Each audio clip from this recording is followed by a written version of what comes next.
We began dating back in 2006 when we were both 20. Now, we're both 45 and have been together ever since. She's the only woman I've ever been with in my entire life. We got married 4 years later at 24, fresh out of college. A year later, we had our first of 2 children, both boys, now 23 and 18. I dedicated 23 years to her, built her a home, worked tirelessly to give her the life she desired. Sure, we had our rough patches, but what marriage doesn't?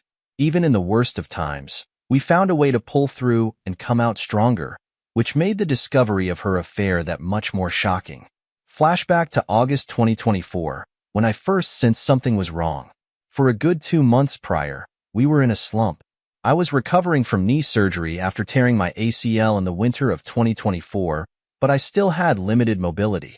At the time, I only had about 55 range of motion in my knee, which affected many aspects of our lives. I was out on workers' comp due to the job-related injury and unable to do my usual household tasks. So a lot got backed up. My sons did what they could, but some tasks only I could handle had to be put on hold, or my wife had to do them, which she wasn't happy about. Things also came to a halt in the bedroom between us. It had already slowed down before my injury, but in the state I was in at the time, it completely stopped. During these months, she'll call her Jessica was spending more time hanging out with coworkers after work.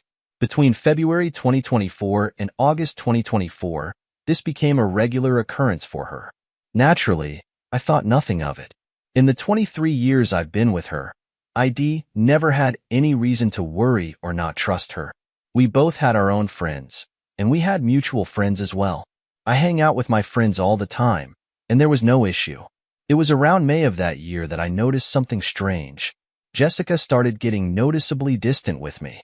Sure, we were in a slump, but Shed never denied me affection to that point. The usual hugs and kisses came to a stop. Her phone had been attached to her hand long before my suspicion grew, but Shed always share and show me things she discovered on the web. DIY ideas, recipes, memes, all kinds of stuff. But now, she was being guarded about her phone. Even her interactions with me became more irritable, as if she couldn't be bothered. Now we're in August, and COVID is still a concern, and Austin is under partial lockdown. Our chosen careers fall under the essential designation, so neither of us had to work from home. ID just recently been cleared to return to work after 5 months on the shelf, and I was eager to get back at it. 5 months of being stuck at home, rehabbing my knee and not being able to do much, drove me nuts. For context, I enjoy physical activities. I'm an avid martial artist and typically in the gym 4 days a week, on top of all the home projects I did. Within a week or 2 of the lockdown, my soon-to-be ex-wife alerts me that she's going to have to start putting in extra hours again. I think nothing of this because of her field. Of course, I was under the assumption it would be every other day. But no, it was every day. And not just an hour or 2.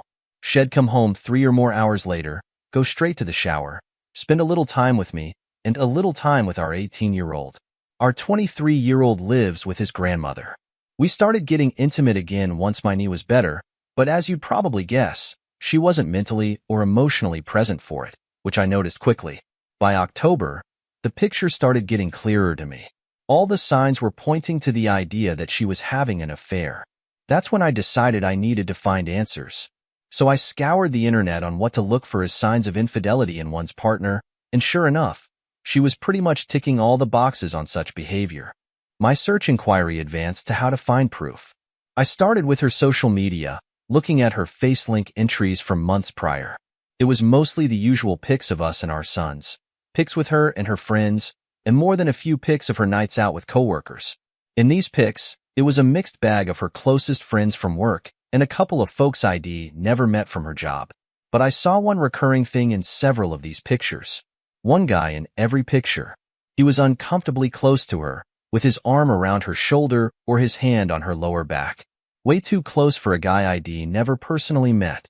Needless to say, that put a sour taste in my mouth. But that wasn't the worst of it. The worst was the fact that apparently, this dude is a friend of hers on FaceLink and follows her on Instapic. So I go to look up his FaceLink account, and wouldn't you know it, I'm blocked. Why the hell am I blocked from seeing this guy's FaceLink account? But he's friends with her on FaceLink. Yep, now I'm in detective mode. At this point, I wasn't even trying to deny it. I knew she was cheating on me with this guy. My mission was to find out for how long. Over the course of October, that's what I did. Oh, I never had any clue about the depth of info you could secure from phone, text, and email records until then. We have a family plan cell phone package, and I was able to pull up quite a bit of data. My soon-to-be ex-wife's data history was telling. The two most frequent numbers she had interacted with from February 2024 to October 2024 were my own and a number ID never seen before. Take a wild guess whose number it was. A quick check on Google confirmed it was the dude from the photos who blocked me on FaceLink. We'll call him Michael because that's what he is. Again, the picture becomes even clearer at this point, but a lot of their messages and texts were disjointed. She was deleting a lot of them. I knew she was cheating on me with this guy, but nothing in the data could serve as a smoking gun. It's at this point that I told my best friend James what I had found. He asked me if I had confronted her with what I had, and I said no because I felt like it wasn't enough. That's when he told me about an app that I could download to spy on her communications in real time. I won't say the name as I don't know the rules on that here. I got it installed, synced up my data plan, and waited. Within days of doing so, I finally saw it. A text string between the two of them, talking about how much fun they'd had the previous night and making plans to do it again that weekend. Boom. Gut punch. To say I was completely devastated would be an understatement. I guess that moment counts as my D-Day. For the next 2 days after, I was just broken. I actively distanced myself from her during those 2 days immediately after D-Day, which she noticed. She tried to console me and asked me what was wrong, but I'd brush it off and leave her presence. I couldn't even look at her. This woman, to whom I had given 23 years of my life, who I had given everything I could and more, stepped outside our marriage for a guy just 5 years older than our eldest son. By the 3rd day, I wasn't even sad anymore. I was furious. I contacted James to let him know my suspicion was confirmed, and he asked me if I had confronted her yet. My answer was no, and I told him I wanted payback. I didn't want to just divorce her. I wanted to destroy her and leave her life in ruins. Ruin her completely. It was going to take time to do so, and I devised a plan. In my readings and research on infidelity, I had seen a quote that resonated with me. The enemy of infidelity is unpredictability, or something to that effect. That was going to be the basis of my plan. I was going to make her life a living hell, while also secretly planning my exit strategy. So now we're in early November, and I've still got the app installed. Pretty much every night, I'm gathering as much data as I can, seeing their back and forth messages. They're talking like it's a full-blown relationship with sexting, lovey-dovey romantic stuff, nudes, the whole damn package. At that point, I had stopped looking at any of it. I was just collecting info and cataloging it on my private server. Meanwhile, I started doing things out of the ordinary. I started going out at odd times, coming home even later than she did. In her presence, I'm on my phone a lot more than usual. When she asks what I'm up to, I just simply say, just stuff, and put my phone away. I also changed my login info on everything so she couldn't access any of my stuff. For our entire marriage, we had never hidden anything from each other. But right around, I'm assuming the start of her affair, she had changed her password on FaceLink as well as on her phone, stating she had to because of security breaches in recent months. By this point, I clued in my best friend James on my plan, as well as my older and only sister and 2 more of my closest friends. These are people I trust with my life, and I swore them to secrecy.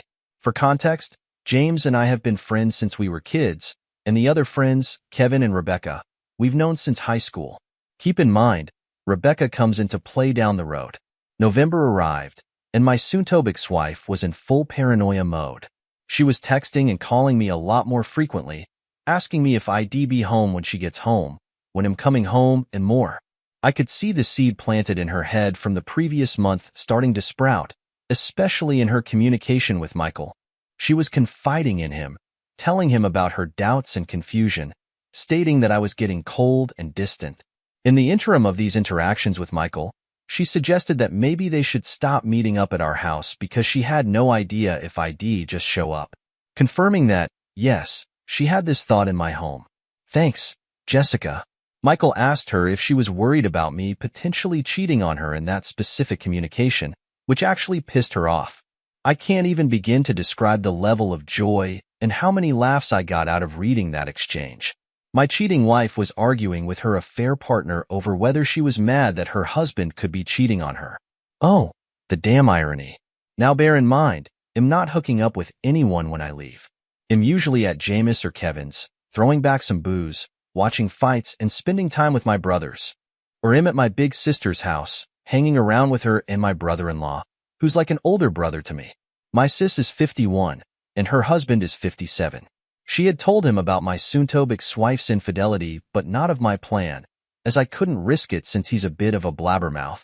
Fast forward now to February. That's when things seriously pick up. I've been in my full affair for 3 months now, and Jessica is hyper-aware of the fact that I'm actively pulling away from her. It's been as long as the day I enacted my plan until the day she confronted me on February 15, 2024. That ID even touched her. No hugs, no kisses, no initiation of intimacy, nothing. Not like she needed it. She was still screwing Michael, just at his place or at motels. That afternoon she calls me at work, which wasn't rare before all this began, but certainly hadn't happened in a while. She asked me to come straight home after work, saying she had something important to tell me. I'm not going to lie to you. I half believed she was going to come clean about her infidelity, but she, of course, didn't. Instead, I get home to her asking me if I was unhappy with her. The nerve. She cited the fact that I'd been spending way too much time away from home, that I didn't show her affection anymore, and that our sex life had completely died. She told me she was worried I was pushing her away because I was resentful of how she treated me during the months I was rehabbing my knee. And then came the punchline. She actually asked if I was cheating on her. I fell out on the floor, laughing hysterically. It wasn't because I was laughing off the notion of being unfaithful. It was actually me laughing at the sheer irony of what was happening in front of my eyes. I'm tearing up, pounding on the floor in complete hysterics for a good 2 minutes before I composed myself enough to answer. I sat up, brushed myself off, kissed the top of her head, and went about settling in for the night. Later that night, as I'm in my office, I decided to see what she was telling Michael after that brief conversation. So I fired up the app and sure enough, they were texting in real time. She told Michael, "I know he's cheating on me. I asked him tonight, and he literally laughed in my face. He fell on the floor and laughed for like 5 minutes. He doesn't even care how I feel anymore. I don't know how or why, but he's gone. I know I've lost him. This is karma." The smile I had on my face reading that must have resembled the Cheshire Cat. She was breaking. Michael attempted to console her, saying that if I cared enough for her, she wouldn't have had to come to him to give her what I wasn't providing. But the tone of her response told me she was having doubts. She had the nerve to step out of our marriage because I was unable to fill my role as a husband due to legitimate injury and kept the affair going for nearly an entire year. But the idea of her losing me to another woman was enough to make her waver. What a damn weakling. During all of this, I was also exacting the second part of my plan for payback, getting all of my financial affairs in order. In November, I met with a family attorney to get the ball rolling on divorce papers. Texas is an at-fault state when it comes to divorce, and the overwhelming amount of proof ID gathered displaying Jessica's infidelity pretty much solidified that. I could nail her to the damn wall in a divorce case. My lawyer instructed me to get all of my financials in order in preparation for whatever division of assets might come. As a result, I went one step further, secretly pulling all of my money out of our joint account and putting it in my personal account. I also started shopping around for an apartment as part of Phase 2. We're now in February, and I've not changed my behavior. In fact, I've ramped it up. This is where my friend Rebecca comes into play. For context, Rebecca and Jessica have never been what you'd call close. Jessica has always seen Rebecca as a threat, as she's my closest female friend. There's always been an implied "I don't trust her" from Jessica regarding Rebecca. She's never addressed it directly, but it's obvious to anyone who pays attention. Conversely, Rebecca's never been a big fan of Jessica. Early in my and Jessica's relationship, Rebecca called attention to how Jessica was pretty much imposing herself into our little circle of friends, whereas I didn't do the same with Jessica's set of friends. That burned Rebecca because she knew why Jessica was doing it. Among Jessica's circle, even now, There are no male friends aside from Michael, whereas Rebecca is the only girl in my circle. Rebecca had been stuck overseas due to the virus and finally returned to Austin on February 3rd. James, Kevin, and I decided we were going to celebrate her return with a night at Kevin's house for dinner and drinks. There were only 5 of us: James, Kevin, Kevin's wife who was also Rebecca's sister, Rebecca, and myself, sticking to CDC guidelines. Rebecca, being the evil mastermind she is, came up with an evil idea to trigger Jessica. She suggested we take some photos in the same vein as the photos I discovered of Jessica and Michael months prior and post them to my FaceLink. And that's just what we did. Jessica got wind of it on the 5th. As I'm guessing, a few friends noticed my updates and saw how uncomfortably close I was with Rebecca. This really messed her up because she still believed I was cheating, and I can almost guarantee she wanted to accuse Rebecca. But she knew that Rebecca had been stuck in Europe for most of the year. Still, it didn't stop her from attempting to dress me down that night for being so, as she said, handsy in the pics. I saw this as a golden opportunity to deliver the lead jab for my knockout blow. I said, "So what about the pics with you and Michael from last year? He was pretty handsy in them, but did you see me get bent out of shape over it, dear?" Deer in headlights. It was the first time I even mentioned the dude's name throughout all of this. The hamster wheel in her head started reeling in real time as she tried to explain away those pics. To that point, she hadn't even known I saw them. That's how little I use FaceLink. When I actually do post something, it's like an event to people, which is why the pics with Rebecca specifically got so much traction among our circles. From that night, Jessica was being extra clingy and attentive to me. Like, annoyingly so. She was trying to initiate affection and intimacy with me, and I'd stonewall her at every chance. All the while I'm still archiving everything she's saying to Michael. By this point, I've long since gone numb. Any desire I might have had to save my marriage was dead. I checked out the day I enacted the first phase of my plan. She's confiding in him that I've gotten worse, that she doesn't know what to do, and she feels like I absolutely hate her. I do. Then comes the bombshell. She says she can't see him anymore. The guilt is too much for her, and she feels like karma is suffocating her. She can't risk losing me. She says that she loves Michael deeply, but she's still in love with me, and she has to save her marriage before she loses me. No, my dear, you're about 8 months too late for that. Michael loses his mind, saying such lovely things as, "He doesn't love you the way I love you, and you're making a mistake. You can't just throw me away like this." That text chain would be the last they'd have until about 3 weeks ago. Throughout the remainder of February into April, Jessica is stuck in limbo. She's trying to gauge where my headspace is and is still unable to tell if I'm actually being unfaithful. Meanwhile, Michael is steadily blowing up her phone daily, but she's not responding to him. I see her check her phone often, then quickly put it away. Meanwhile, phase 2 of the plan was now officially complete. The divorce papers were done. I found a studio apartment in Maplewood Gardens and signed a 2-year lease on it. All of my money was in my personal account, and I was ready to throw my haymaker. So we're now at Thanksgiving. My oldest and his girlfriend were hosting a small gathering of our immediate families. My oldest girlfriend is studying to be a chef, and she did all the cooking herself. As I had to keep up appearances that nothing was wrong between Jessica and me, I initiated affection with her several times that evening. The gestures didn't go unnoticed by her as she reveled in it.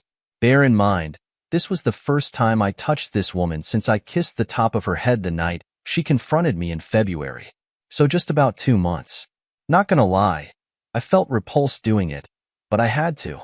I couldn't risk the plan, and me being distant to her in the face of my boys, my oldest girlfriend, and her parents would set off alarms. My youngest decided he wanted to stay over with his big bro for the night, so Jessica and I headed home. On the drive home, she thanked me for being so good to her and said, "I don't know what you're going through, baby, but I'm here for you." I had to hold off busting out into maniacal laughter again and responded, saying, "I know, I just need time." So for the first time, realistically since springtime, we were intimate that night. I figured if it aligns with what I'm about to do, I may as well get some action before I delete her from my existence. I won't go into detail, but it wasn't lovemaking. When I was finished, she was a lump of flesh laying there, trying to figure out the direction of the truck that ran her over. No cuddling or anything after. I just got up, showered, and went asleep in my office. To her confusion, though, I used protection for the first time in 2 damn decades. I did. She was definitely perplexed by it, but she didn't ask questions. I sure as hell wasn't going in raw, knowing that she'd been doing so with Michael for months at that point. I wake up the next day and check my handy-dandy spy app, and for the first time in weeks, she responded to Michael. The dude went full soap opera, professing his love for her, saying she was wasting her time trying to rekindle a flame in me that had died, that she'd been in a prison with me for 23 years, and deserved to experience the love and affection of a man who would cherish her. Mind you, this dude is 29, 5 years older than our oldest son. What a high-quality simp. She chose to blow up our marriage and destroy the home we built for this dude. Pretty boy with a soft side, she responded, saying pretty much the same thing she said when they last talked, that she loves him and enjoyed their time together. But she can't lose me.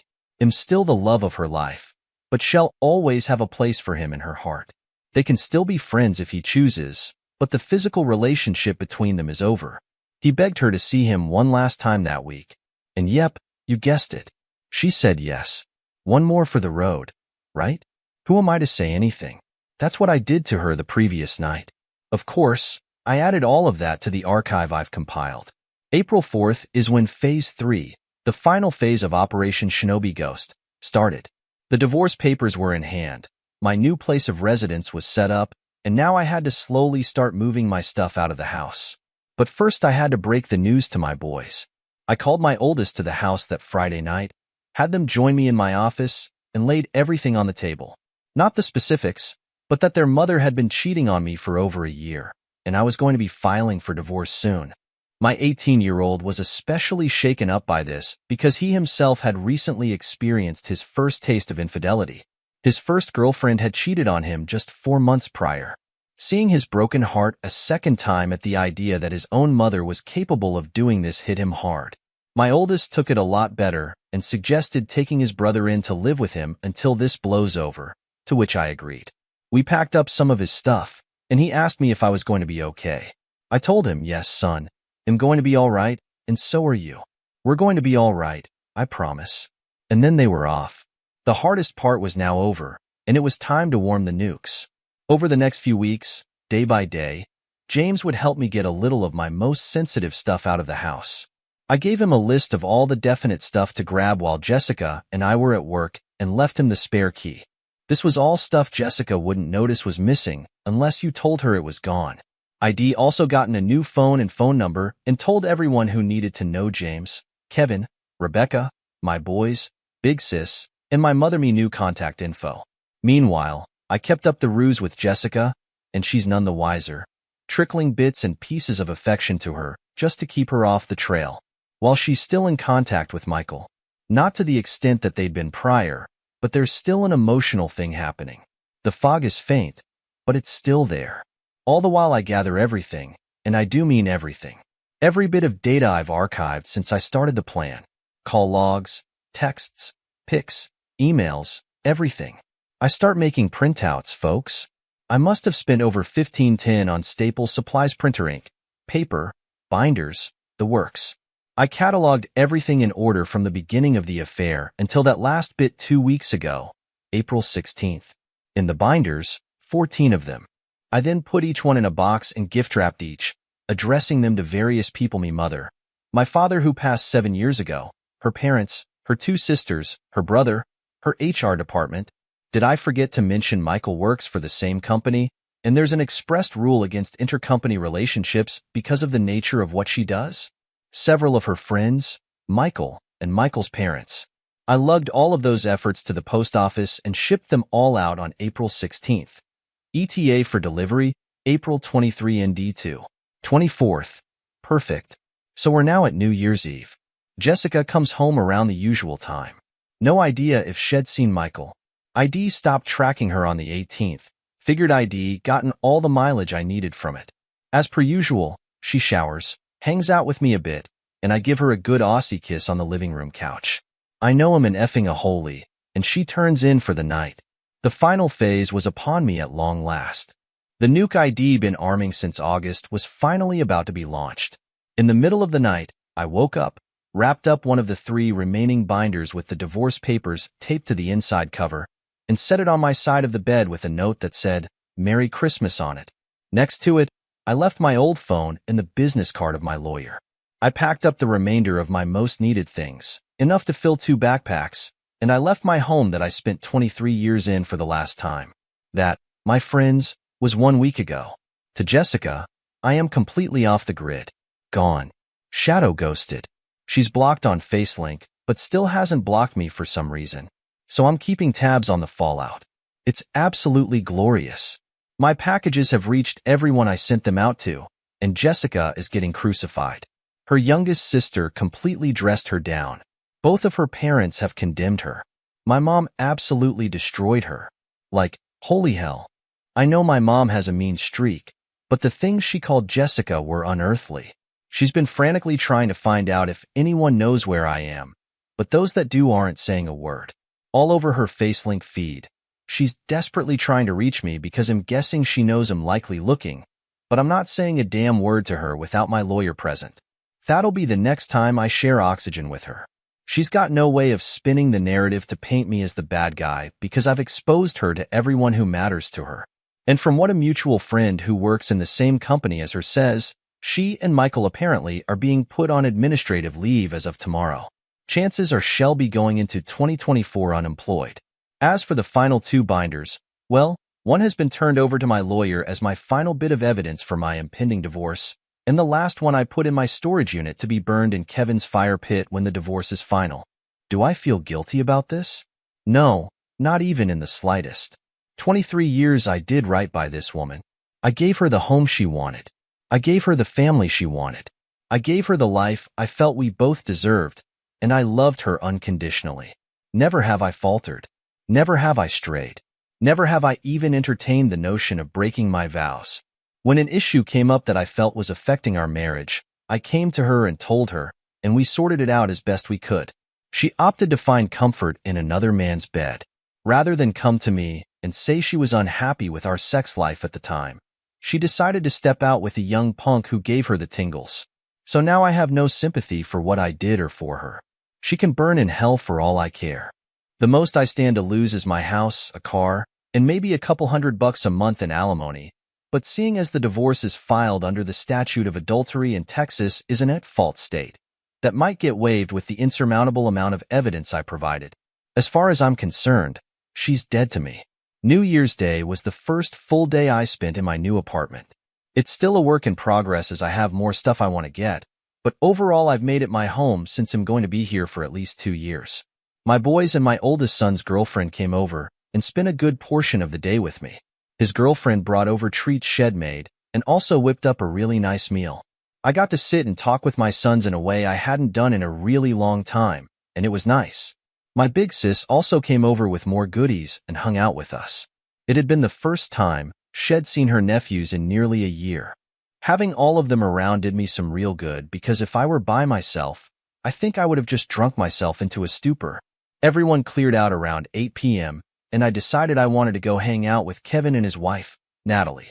I hung out with them for a couple of hours, had a couple of drinks, and then went back home. The next big development happened last week on the 29th of November. Around midday, I got a text from Rebecca asking if I was busy that night. I, of course, wasn't, so we agreed to meet up after I got off work. She showed up, and we went to a diner not far from where I work in Austin. We're doing indoor dining at 25 capacity thanks to the pandemic, but there's mostly no trouble getting seats because so many of us opt not to dine out as much these days regardless. So after we were seated and ordered our food, Rebecca pretty much laid all of her cards on the table. Honestly, I knew this was coming. She basically confessed that she's liked me all the way back since we were teenagers, but never got the chance to tell me since Jessica swooped in and scooped me up. For context, I've known Rebecca longer than Jessica by 2 years. As I mentioned earlier, she's been the 4th point of my social square, alongside myself, James, and Kevin. We were the social outcasts in high school, the raver kids who didn't fit into any of the other cliques. Back then, Rebecca had a weight problem and was diabetic. She was the heavy-set goth chick who was super cool, but no guy would ever give her a second glance. But we always had chemistry. These days, Rebecca is a personal trainer and yoga instructor. She was the ugly duckling who grew into one hell of a beautiful swan, if I must say. Long story short, we decided that upon the finalization of my divorce, we are going to start seeing each other. Yes, I spent the night with her that night, took her back to my new place, and we had a grand old time. Am I ashamed of sleeping with her? Hell no. Rebecca's been a better friend to me than Jessica ever was. That's not saying Jessica wasn't my best friend, but throughout the near quarter of a century I've known Rebecca, she's always supported me. As I learned that day, she willingly took a step back from her own feelings to allow me to pursue and eventually start a life with Jessica. That resonated with me on a level I didn't think it would. That kind of selflessness toward another person is the definition of real love. I know it sounds like I'm just trying to justify in my head that spending the night with her was the right decision, but to me it was. And I plan on exploring what's to come with Rebecca with total commitment. Yesterday I met my wife and her lawyer to discuss the divorce. It's now been 2 weeks since I ghosted my soon-to-be ex-wife. This past Monday, I got a phone call from my lawyer stating that Jessica's attorney had scheduled a meeting for us to discuss the terms of the divorce on February 6, 2024, which was yesterday. I met with him on Tuesday morning to discuss the terms I'm wanting. Long story short, I'm going for an uncontested divorce under the grounds of marital neglect from Jessica. My terms include a full division of assets, and I'll sell my half of the house ownership to her. We keep our respective vehicles, and I keep my cabin in the Smoky Mountains. Under the pretenses of marital neglect, she won't receive spousal support from me. Regarding my 18-year-old son, he's free to choose who he wants to reside with following the divorce, which will most likely be me. So Wednesday came, and I showed up at my lawyer's office dressed in my Ethany Cash best. My wife and her lawyer were there, and she looked like she was barely holding it together. I gave a stone face throughout the meeting. Her lawyer presented an offer for terms of reconciliation, but I shot them down almost as soon as she finished listing the details of the request. We eventually agreed to a legal separation leading to an uncontested divorce. The only revision is that I will pay her $510 a month of temporary spousal support to cover the cost of utilities until she's gainfully employed again. This support will last up to a year after the finalization date of the divorce. The meeting ended, and my lawyer gave me some final words before telling me he'll be in touch to update me on the progress of the filing. When I left the lawyer's office, Jessica chased me down and asked if we could talk. I decided to give her that chance.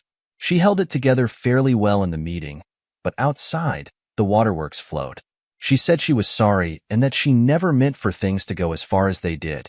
She said she never expected to fall in love with Michael, but knew that when she thought I was cheating, it was wrong to betray her own husband in such a way.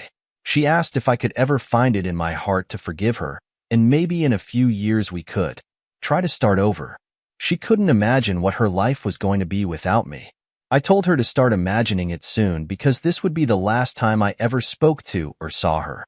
I said that my 18-year-old son is almost a man and old enough to make his own choices for his future.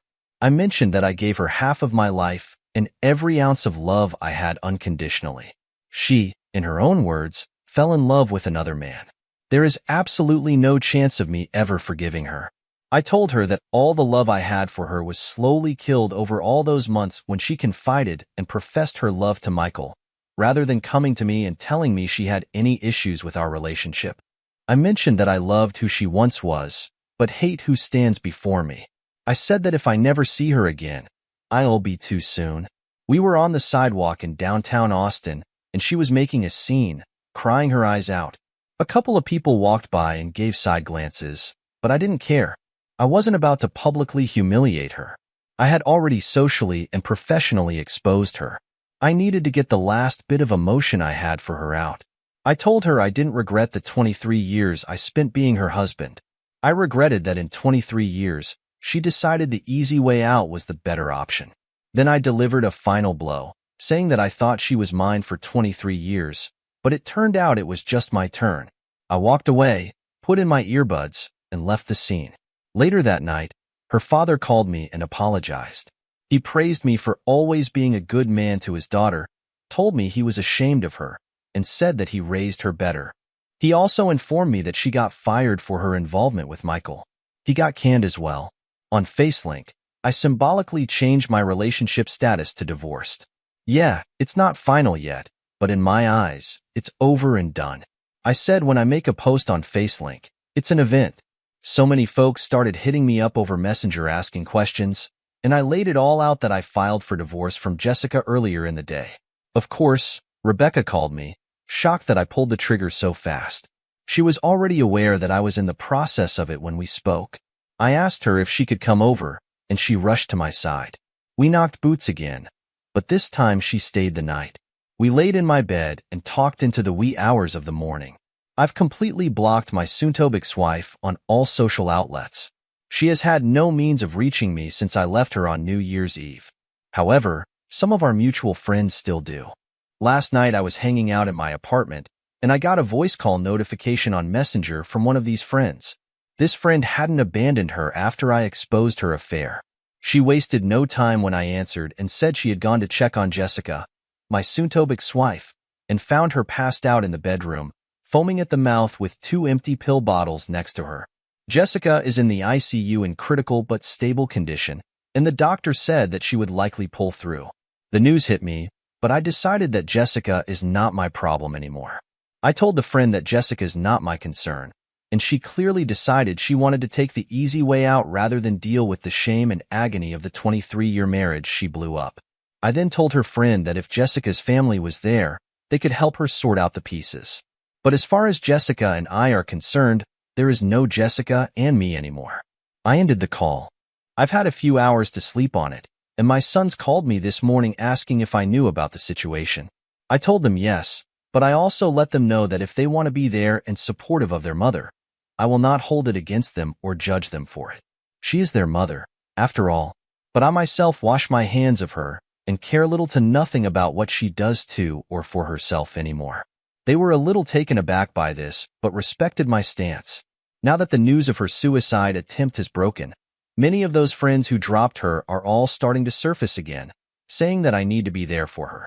They argue that even despite what she did to me, I need to support her in her time of need. I've also been informed that her affair partner tried to visit her this morning, but wasn't allowed because he's not family. I'm getting dogpiled on to go see her, but I feel nothing for this woman anymore. I haven't for a very long time. I checked out during the process of getting my payback for her betrayal. I stand by the fact that I don't care at all about what she's done. In fact, it makes me hate her even more. She was the one who was unfaithful. She was the one who thought a near-year-long affair with a guy 5 years older than her oldest son was worth destroying 23 years. And now that she has to face the consequences of her choices, she chooses the most selfish way of dealing with it. Even now, seeing as she's in all likelihood going to survive, she's cultivated immediate sympathy from everyone who took her to task, and in being made out to look like the jaded ex-husband unwilling to sympathize for her by most of her family. Not her dad. He's reached out to me over the last few hours and said he respects my decision. It's like I never even truly knew this woman. 23 years, and it comes to this. Yes, I know the way I broke things off with her may have put her in a poor mental state. But now a whole new can of worms has been opened up because either she had a complete mental breakdown and decided to attempt self-harm, or she made an extremely risky and calculated move to call for favor from people who just weeks prior condemned her for betraying me. I'm being made out to be the bad guy, but I want to be perfectly clear I'm not going to visit Jessica. She waived her right to me caring about her well-being. She did this the day she let her affair partner Michael put himself into her life and betray our marriage. Some folks might perceive me as heartless, but I don't give a damn about this woman anymore. I haven't for a very long time. She decided to betray me, and am glad to be rid of her. If it makes me the bad guy, so be it. I hold true to my convictions. She made the choice to betray me and put her needs above the needs of our marriage. So now it's my turn to choose myself over everything else. She can deal with the consequences of her actions, and I wash my hands of her. She can do as she pleases. Let everyone else help her and fix her. My obligation to ever care about her well-being ended the day we signed the separation agreement. I just need to get this off my chest. If you're going to cast judgment on me for feeling how I feel, save it. Like I said above, after 23 years and 2 children, I never really knew this woman. After all, I have no sympathy for her, and I never will. Let her damn rot. Rebecca's been the MVP the last 24 hours. I got notified of the situation while I was still at work. I called Rebecca and told her, and she was ready to roll to do whatever was needed. She went and picked up my 18-year-old, who almost had a nervous breakdown from what my 23-year-old told me, and brought him to my apartment. Yes, I gave her a key. She stayed with him until I got home after cutting out of work and helped me calm my boy down. She's a godsend. Today, against everything I decided previously, I want to see Jessica. She's been out of the hospital for 4 days now, and believe it or not, it was Rebecca who convinced me I need to see her. She said the only way I'd let go of the contempt I feel for her is to see her one last time in her weakened state. So around 6 p.m., I called her for the first time since I served her. Her hello wasn't the bright and bubbly hello I'd known for over 2 decades. Her voice was hoarse and weak. The moment she heard my voice, she immediately began crying. It took almost 3 minutes for her to regain composure enough to talk again.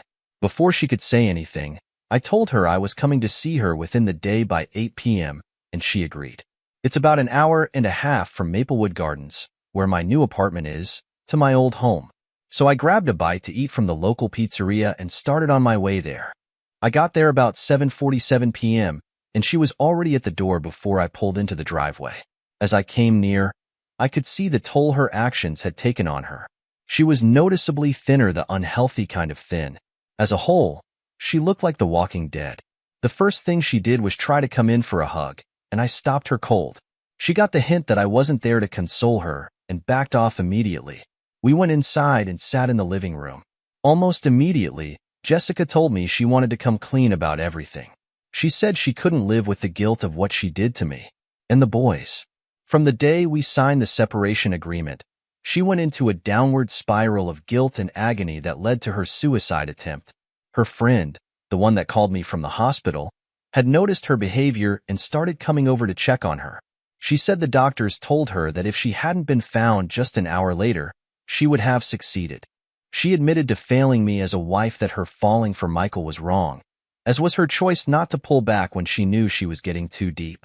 She also apologized for sharing the many intimate details of our marriage and speaking ill of me to him. She said she believed in her head that she was doing the right thing, but ultimately, when she thought I was cheating, it all hit her like a ton of bricks. The feeling of betrayal was suffocating, and she had to get out as soon as possible, but it was obviously too late by then. She then asked me at what point did I stop caring, to which I said the night she confronted me with the notion of me cheating with the fervor that she did, knowing full well that she'd been sleeping with Michael for months at that point. I lost all respect for her, and it steeled my resolve to enact my plan. She told me that when she woke up Christmas morning and found the gift I left, she was over the moon until she opened it. That's when she realized what it was and how much I had known. She literally went mad and hasn't set foot in our bedroom since. She was frantically trying to find if anyone knew where I was. But when she went on FaceLink to ask, she started getting thrashed by friends and family about what she had done. But she had no idea how everyone knew so fast. That's when I told her about the other binders. The look of shock on her face was priceless. It all dawned on her that I did this to her. Everything she's gone through, her friends turning on her, her family shaming her, and yes, even her losing her job was my doing. She just fell silent and shut down. After that, I took the time to go use the bathroom. It was in shambles. The mirror was broken, her skincare products were all over the place, and the tub looked like it hadn't been cleaned since they took her to the hospital.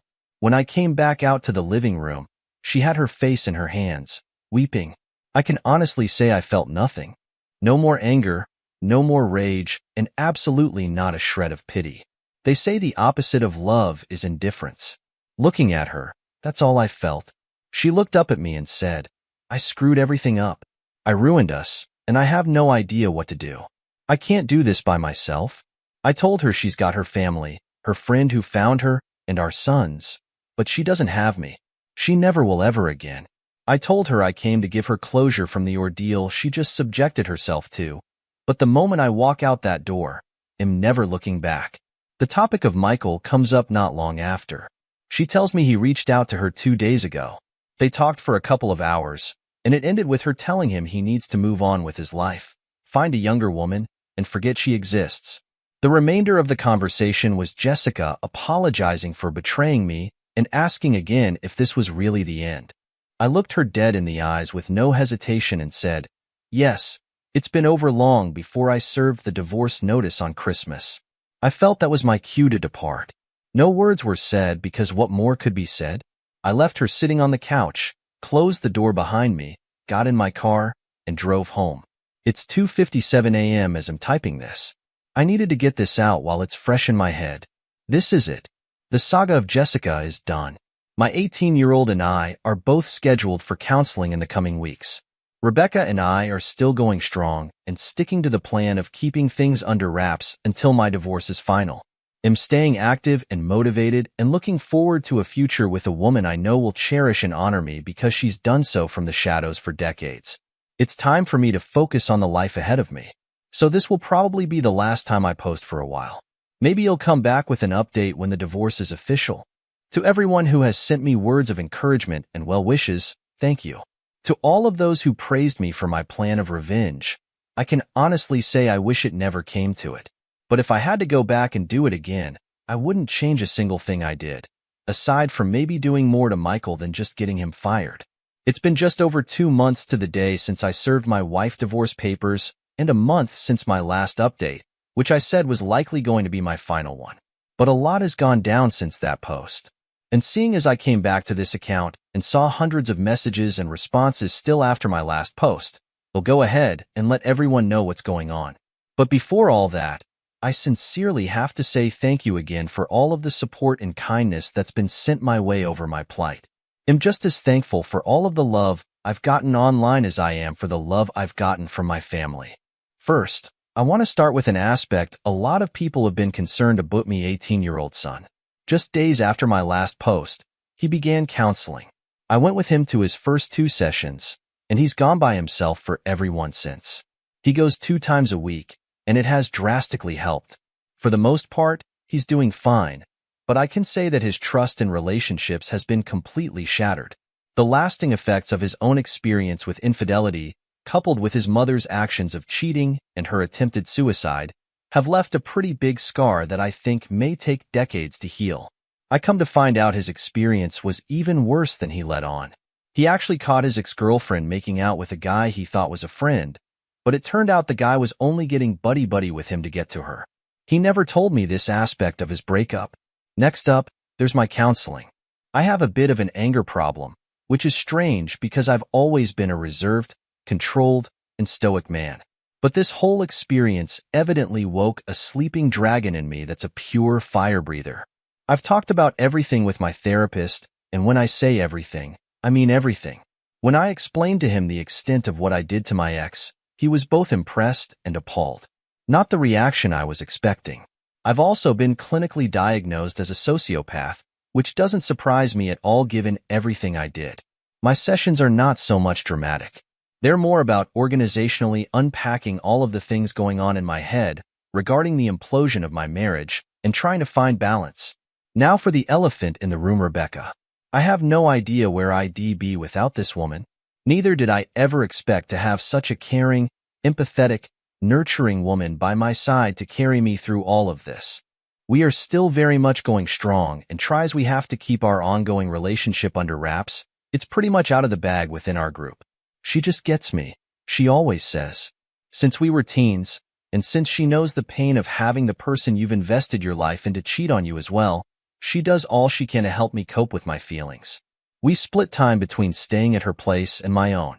The discussion has come up about moving in with each other, but her 5-year-old puts a kibosh on that idea.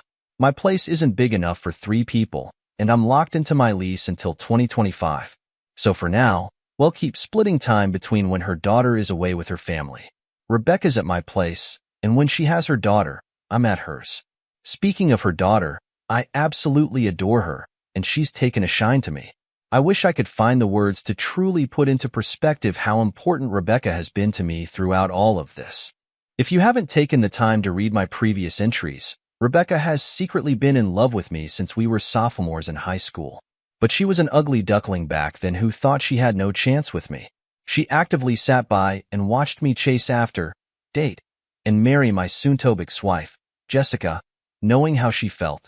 Well over 25 years, She held the secret until a week after I had my divorce hearing, where we met for food, and she laid everything on the table. I consider myself lucky to have her in my life. We constantly talk about what the future holds between us. As we've both been burned by marriage, we're definitely not going that route. But we have discussed a civil union.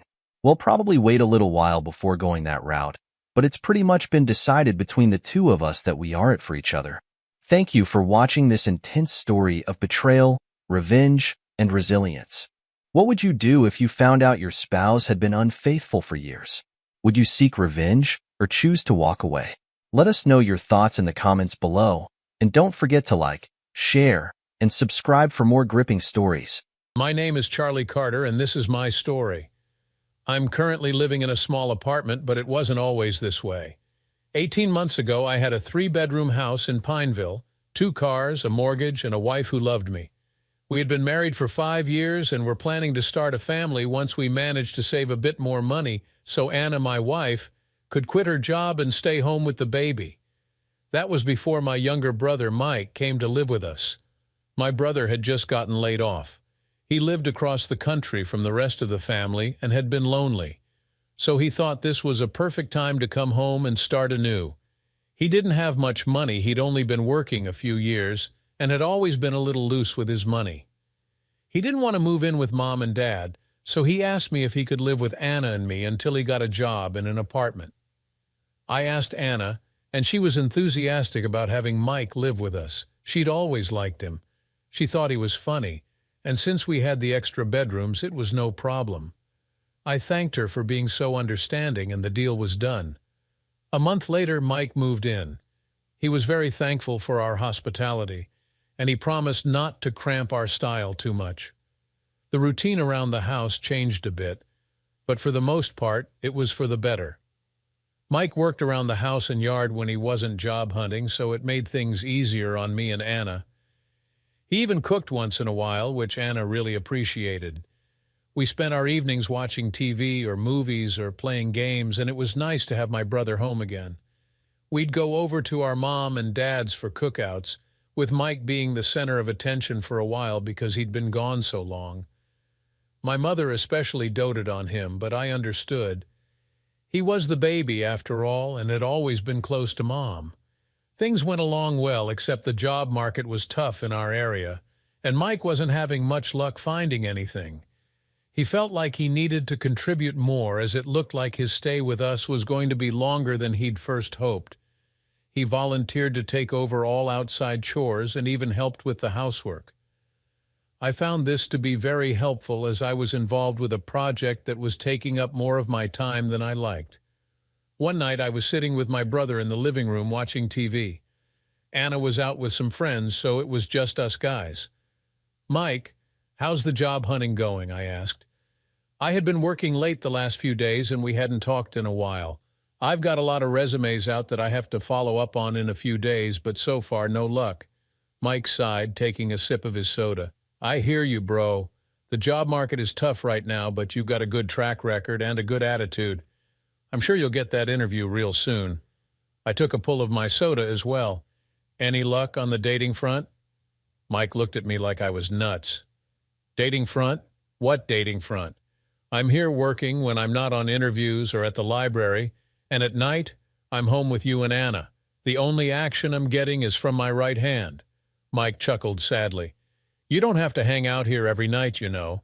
You should get out and meet people. Networking could help you in more ways than one, you know.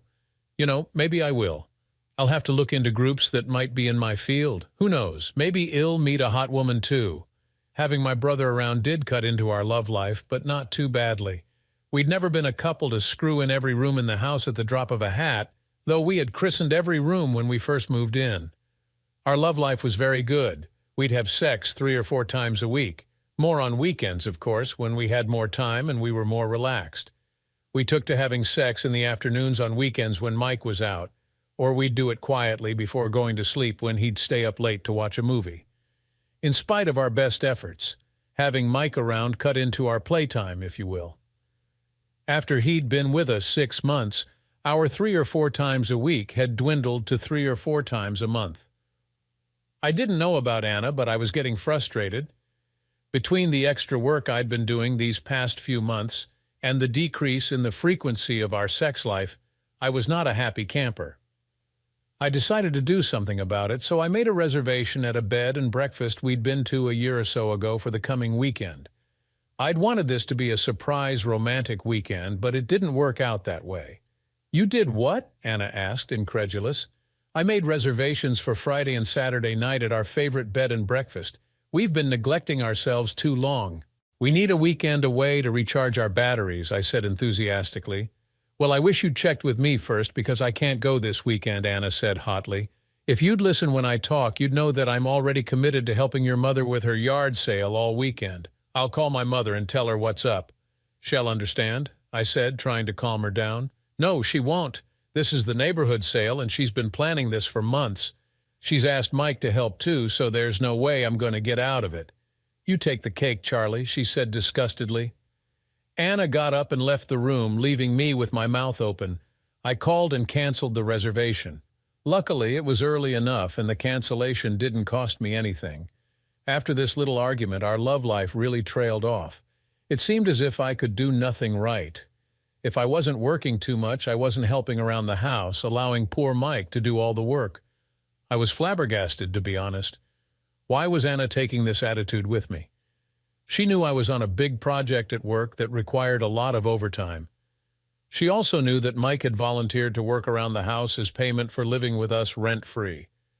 I didn't like her attitude and told her so. "What the hell is your problem, Anna? You know I don't want to be working these kinds of hours. You also know that Mike volunteered to work around the house because we don't charge him rent." "What's the real problem?" I asked angrily. "I don't have a problem, Charlie. It's obvious what is important in your life, and it isn't me. You know we both have to work to pay for this house. Are you telling me that you'd rather I quit my job? Is that what you want?" I yelled. "No, I just want you to stop working so damn much. We never get to go anywhere anymore." "Well, whose fault is that? You're the one who couldn't disappoint my mother when I'd planned a romantic weekend." I was pissed now, and the gloves were off. "At least I helped your mother. You didn't do a damn thing that weekend but hang around here or play golf." "Mike did more to help than you did," she fired back. "Mike, Mike, Mike. That's all I hear lately. If Mike is so damn great, why don't you move into his bedroom and leave me the hell alone? I'm sure he'd be more than happy to support this house. Oh, I forget, he doesn't have a job." I picked up my jacket and headed out the door. "I'm going out." I slammed the door behind me and hopped in the car. I drove to the local sports bar and nursed a beer for the second half of the basketball game. As I sat there, not watching the game, I replayed the argument. We both said some things we'd probably regret, but I had to wonder why she was taking this kind of attitude. Why was she supporting Mike? I wondered for a second if she might be having an affair with Mike, but I quashed that idea pretty quickly. I loved my brother and he loved me. He'd never do anything like that to me. I didn't think Anna would either, but her attitude and the lack of sex lately made me wonder. I knew I was pretty frustrated, so I guess she had to be as well. I wondered if she wasn't so frustrated that she'd do something to fix it. I didn't know what to do. I had no real evidence that something was up with Anna, and I sure wasn't going to spend a lot of money having her followed or anything like that on just a wild hunch. I did have a small voice-activated tape recorder that I could hide somewhere. Where to hide it, though? I decided to start in the bedroom. If I didn't get anything in a week, I'd move it around the house and see what I could get. With some kind of plan in place, I finished the beer and headed home. I walked into the house quietly, not willing to rouse anyone if they were asleep. I hoped that Anna would be asleep too, since I didn't want to deal with her at this point either. The bedroom door wasn't locked, so I crept in as silently as possible, stripped off my clothes, and slid into bed. I turned over, facing away from Anna, and settled down to sleep when I felt my wife's hand on my shoulder. "Charlie," she whispered. "Yes," I responded carefully. "I'm sorry, honey. I've been a real pain to you, and I don't know why you put up with me," she said, as she stroked my shoulder and back. "I love you, Anna. That's why. I'm sorry, too. I have been working too hard, and maybe I've been neglecting you," I said as I turned over. Anna came into my arms as soon as I turned over, and she attacked me, kissing me lustily. We had wild sex. Once we were done, we lay beside each other. God, Anna, that was the best sex we've had in a long time, I said as I kissed her nose and smiled. Maybe we should fight more often, I teased. No way, she said emphatically. I hate fighting with you, Charlie. I'm really sorry, baby. Can you forgive me? Of course, honey, I hate fighting with you too. I pecked her on the nose again and flopped onto my back. I pulled her into my arms, and she laid her head on my chest as we enjoyed the afterglow. I kissed her head and was surprised to find that she'd already fallen asleep. I closed my eyes and allowed sleep to claim me as well. The next morning I felt pretty foolish for my thoughts that Anna might be cheating on me. We'd gotten into a rut, and both of us had been frustrated and taken it out on the other. I vowed not to be such a jerk again. I turned over and watched Anna sleeping. She was a very pretty woman, shoulder-length sandy blonde hair, green eyes. Her shape was very pleasing, curvy without being heavy, and all the curves in the right places. "Hi, baby," Anna said with a smile as she opened her eyes. "Hello, sexy," I said as I kissed her deeply. "I love you so much, Anna." She smiled and caressed my cheek. "I love you too, Charlie." She glanced over at the clock and threw back the covers. "I'm going to shower. Want to join me?" "Yeah, I'm right behind you." As I walked into the bathroom, I noticed a mark on her hip. It looked like a bruise, but it had a strange shape. "Honey, what happened on your hip? It looks like you bruised it." Anna looked behind her but couldn't see what I was talking about. She stepped over to the mirror and saw the mark I was talking about. She blushed and seemed to be hesitant to answer. "Oh, I remember now," she said nervously. "I slipped in the tub yesterday and banged against the soap dish. I didn't think I'd bang myself that hard, but I guess I did." Soon we started the shower, and it ended with sex. However, this time she did something that she had never done. Some details I would rather not share, but she was different. The water was starting to go cold, so we climbed out of the shower and dried off. Anna came to me and hugged me tightly to her. "I'm so glad you liked it, Charlie. I've been so horny lately. I've read some articles about sex, and they made me so hot. I hope you don't mind the new me." "Of course not, honey. Who is going to argue with a sexy wife who wants to please her husband with some new things?" "I'm sure not going to," I said with a chuckle. I smacked her on the hip as I made my way to the bedroom. "Hey, watch that," she said with a smile. "You better get dressed or we'll be late for work," I said with a leer. "Yes, Charlie, but you just wait until tonight." Anna was true to her word that night and many nights thereafter. It seemed as if our sex life had been reborn, but with a difference. Where before our lovemaking was gentle and slow, now it was more frantic and experimental. I enjoyed this new side to my wife very much, but it also made me wonder where it came from. "Anna," I said after a particularly energetic session, "I hope you don't think I'm complaining, but has this new side of you come from? You never used to be this enthusiastic. You don't like it?" she said, sounding hurt. "Of course I do," I said, trying to sound positive. "I guess I just wonder what happened to cause this change in our lovemaking. I'm just curious, that's all." She looked at me, trying to gauge my sincerity. "I suppose I've been talking with a new woman at work," she said carefully. "She's very open and free about everything. Once we became friends, she started telling me about her sex life. Some of the things she told me had me blushing, but they also intrigued me. I started asking questions, and we talked about things that she loved her husband to do to her, and she to him.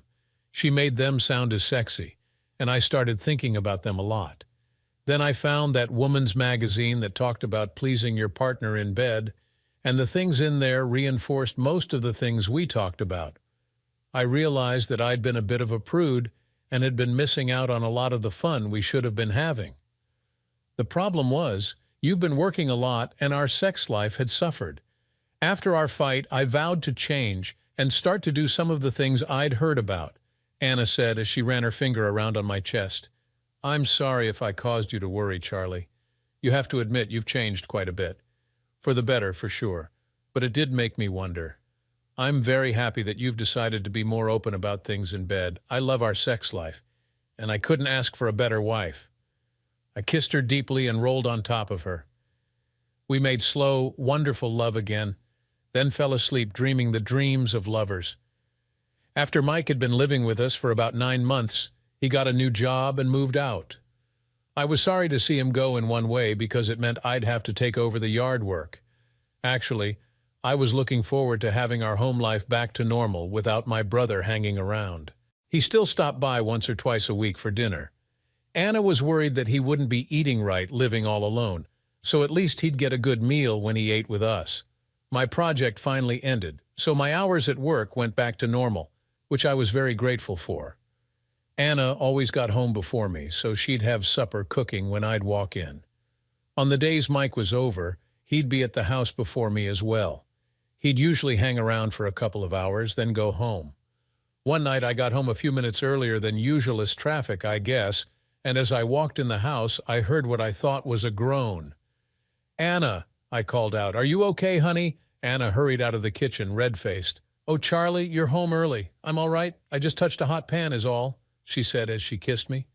I looked at her hand but didn't see any sign of a burn. "It looks like you didn't burn yourself too bad. Thank goodness. You need to be more careful." "I will, honey. Come and sit down. Dinner is almost ready." We walked into the kitchen.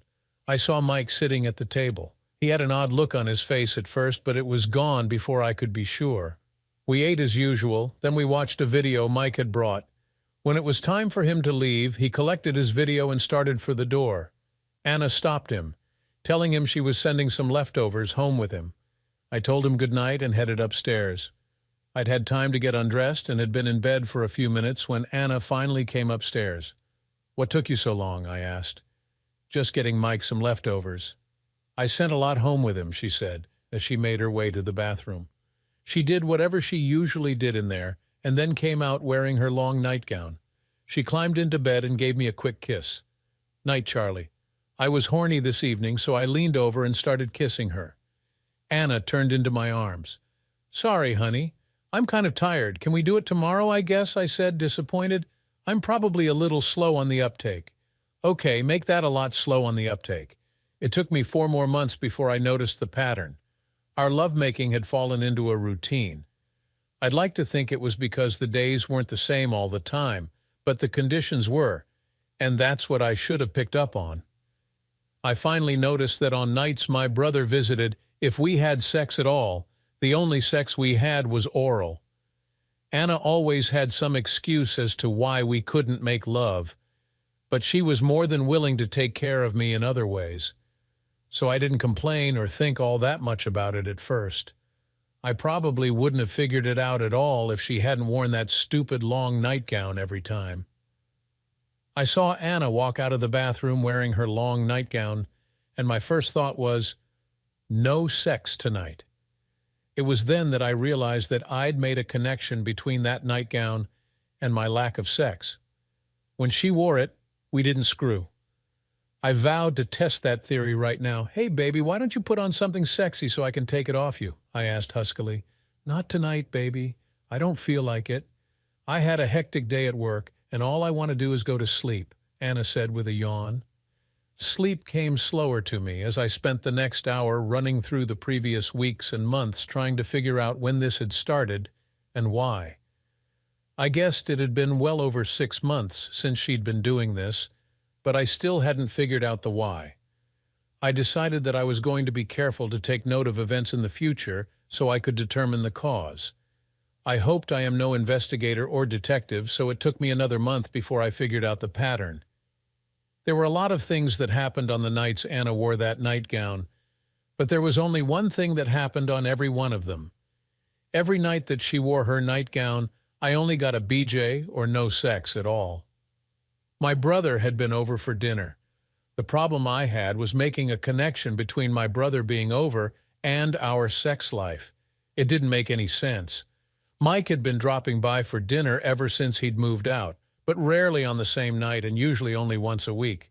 It had to be the most amazing coincidence in history, or there really was something that connected these two events. Again, it was dumb luck that gave me the clue I needed. I had some work to do, so I was upstairs in my study working when the phone rang. I grabbed it at almost the same time as Anna, She was already speaking as I put the phone to my ear. "Hello," Anna said. "Hi, Anna. Can you talk?" Mike asked. "For a minute. Charlie is upstairs working in his study. He should be up there for a while." "Good. I want you to go down to the laundry room and close the door."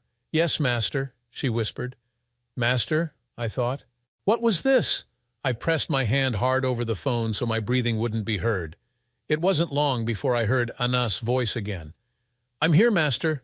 "What are you wearing, pet?" "A blouse, bra, skirt, and shoes, sir." "That's very good, pet. Thank you, sir." "I wish you were here, sir." "I need to feel your hands on my body," Anna said breathlessly. "I wish that too, my pet." "For now, you will have to be content with my words directing you," Mike said huskily. They were having phone sex. I heard it all. Once they were done, I heard Anna's voice. "Thank you, master," Anna said with obvious pleasure in her voice. "I will be over tomorrow at the usual time. I can't wait to get my hands on your sexy body, pet. I can hardly wait, master. Make sure you take care of good old Charlie tonight. We wouldn't want him to get suspicious, would we?" "No, sir, we would not. He'd probably kill both of us if he knew." "Don't worry, master." "I'll screw his brains out tonight," she said with a giggle. "Until tomorrow, pet," Mike said as he hung up. Anna hung up the phone on her end as I did. I put away the papers I was working on and began planning how I would catch them. The next day at work, I planned and schemed until I came up with something I thought would work. It was simple and didn't require a lot of equipment. I would do it tomorrow night. No need to put this off any longer, right? When I arrived home that night, Mike was already there, reading the paper. I smiled at my brother, but it was a smile with an ulterior motive. He smiled back, then continued reading the paper. I walked into the kitchen and pecked Anna on the lips. "Oh, hi, honey," Anna said. "Why don't you get washed up? Supper will be ready in a few minutes." "Okay," I said as I made to walk out of the kitchen. "Oh, I almost forgot. I've got to work late tomorrow night, probably until 11:00 or so. My boss told me we had to rework some of the figures for our proposal, and it has to be done tomorrow." The first part of the plan was in motion. "Oh, Charlie, not again," Anna cried. "Don't worry. I already told him not to make a habit of it.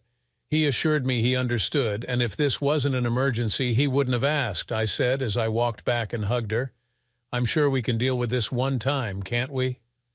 Anna looked into my eyes and nodded her head. "Yeah, I suppose."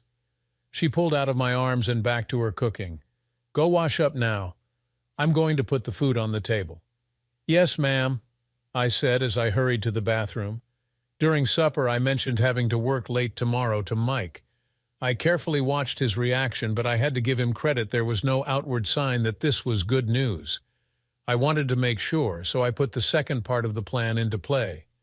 "Mike, I'd like to ask you a favor," I said, putting down my fork. "What's that, bro?" Mike asked. "I was wondering if you don't have anything going on tomorrow. Maybe you could come over and keep Anna company while I'm at work." Mike made a face as if he was thinking. "I don't have anything special going on tomorrow." "Sure, I'd love to do it," he said with a smile. I clapped him on the shoulder and smiled back. "Thanks, Mike, I really appreciate it."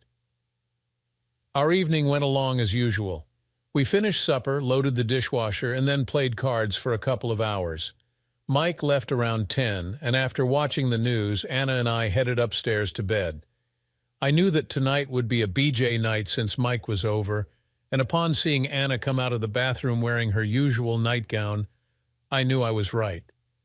She sat on the side of the bed, smiling a sexy smile that night.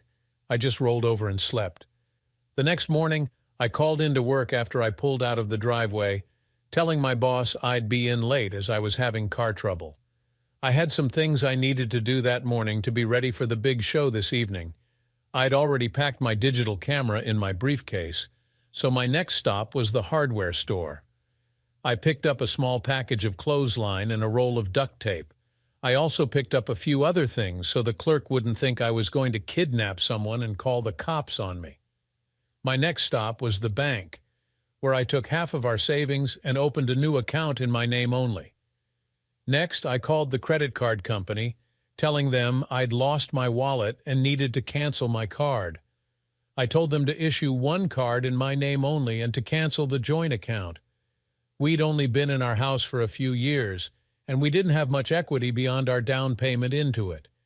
We would have to sell the house, and I planned to split the proceeds $5,050 with her. After all, I did love her once. I wasn't in any hurry to get a lawyer, because I knew that after tonight, I'd have enough evidence to make an uncontested divorce her best option. I was hoping I could convince her to draw up a settlement ourselves and then only hire a lawyer to file the papers. That was my hope, at least. I went into work at noon and surprisingly got a lot done. I left at my usual time and hit a restaurant near work for supper.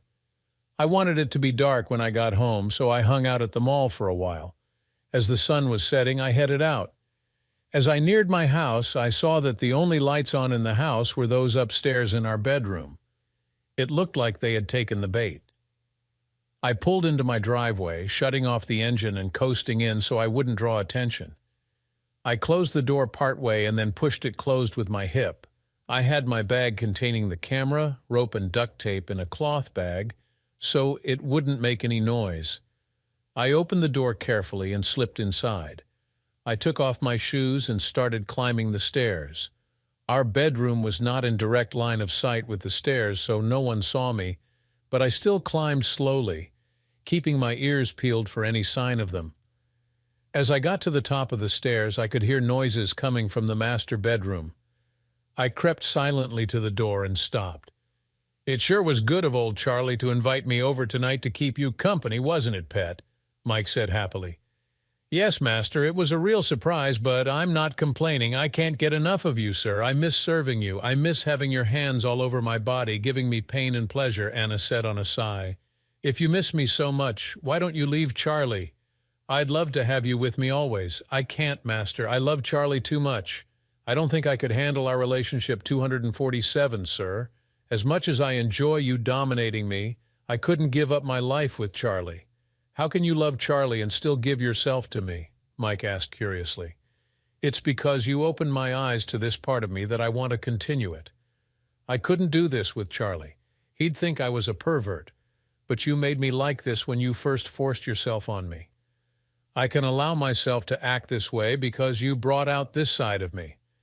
Charlie hasn't complained about my newfound sexual freedom, but I don't think he'd understand my desire to be dominated and punished. Does that answer your question?" "Yeah, I guess it does. We do things for each other that no one else will do. I know that I want this to continue for as long as possible. Do you think Charlie suspects anything?" I couldn't wait to hear this. "God, I don't think so. I sure as hell hope not. He'd divorce me in a heartbeat and probably beat the crap out of you." She paused, then continued, "No, Charlie doesn't suspect. He was sleeping like a baby last night." "Good. How about we go shower? I love having sex with you in the bathtub," Mike said. "Yes, master," Anna giggled. I heard the rustling of the bedclothes, and then the light went on in the bathroom. I snuck into the bedroom and got my camera ready. With the light coming from the bathroom, I was able to stand slightly off to one side and still see everything very clearly. I started clicking off a few pictures as they got the shower started. Soon they started having sex. It was time to let my loving brother know exactly what I thought about it. I snuck into the bathroom, but he must have sensed I was there. He started to turn just as my fist connected with the side of his head. He dropped like he'd been poleaxed, hitting his head on the tile floor as he landed. Anna, unaware of what had happened, groaned out her frustration. "What happened, master?" I reached over and grabbed her by the hair, yanking her back so that she was looking in my eyes. "Your master is getting what he deserves." I threw her head, and she fell face first into the tub. She scrambled away from me and started screaming. "Shut the hell up!" I yelled.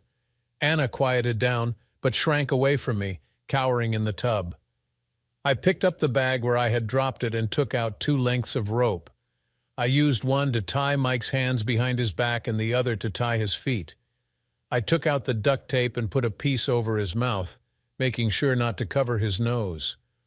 I wanted him quiet, not dead. I bent down and hoisted his body over my shoulder. I picked up my bag and shoved it in my pocket. I turned to face my soon-to-be ex-wife. "Come, I have to show you how your master begs for his life." I took them to the bedroom and started beating my soon-to-be ex-brother. I landed punch after punch. Say my name. Call me your master. I kept beating him until he was begging at my feet. I kicked him in the head and knocked him out cold.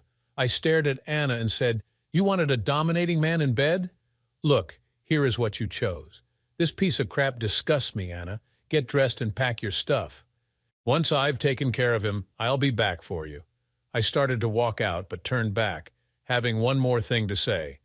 By the way, I hate piercings on women. I walked out of the bathroom, down the stairs, and out to my car with my wife's wailing ringing in my ears.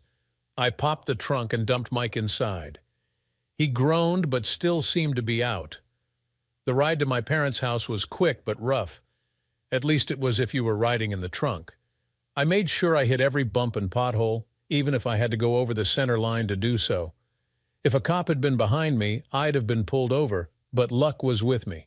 I backed into the driveway nearest the gate leading to the backyard. My parents weren't home. It was their night out at the VFW. I knew that as it was part of my plan. I opened the trunk, and as the light came on, the frightened eyes of my ex-brother met mine. I landed 3 punches on him and heard him cry, "I hope you enjoyed the ride, you maggot." I hoisted him out of the trunk, which wasn't easy as he struggled until I punched him in the gut. "Quit struggling, you maggot, or I'll dump you on the front lawn." The punch and the threat got to him because he quieted, allowing me to get him over my shoulder.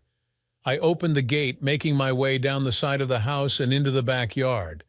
I slammed him on the grass, none too gently, grabbing him by the hair.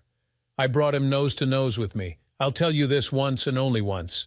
You will stay away from me. If you see me coming, you will turn and run the other way, because if at any time I see you, I will not kill you.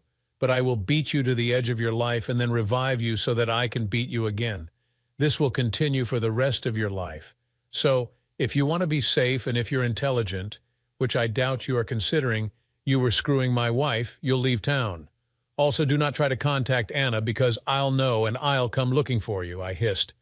I pulled out the paper I had prepared from my bag, attached another strip of duct tape to it, and placed it on Mike's chest, making sure it was thoroughly embedded in his chest hair.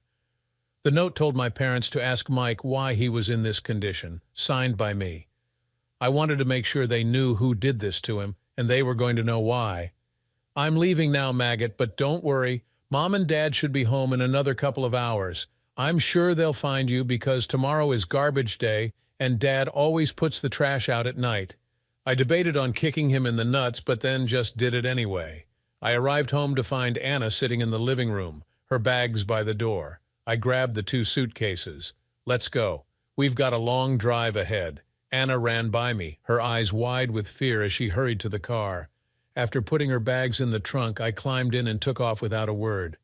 "Where are we going?" Anna asked nervously. "Your parents' house." "No, not there," she cried. "Shut up. I didn't ask for your input."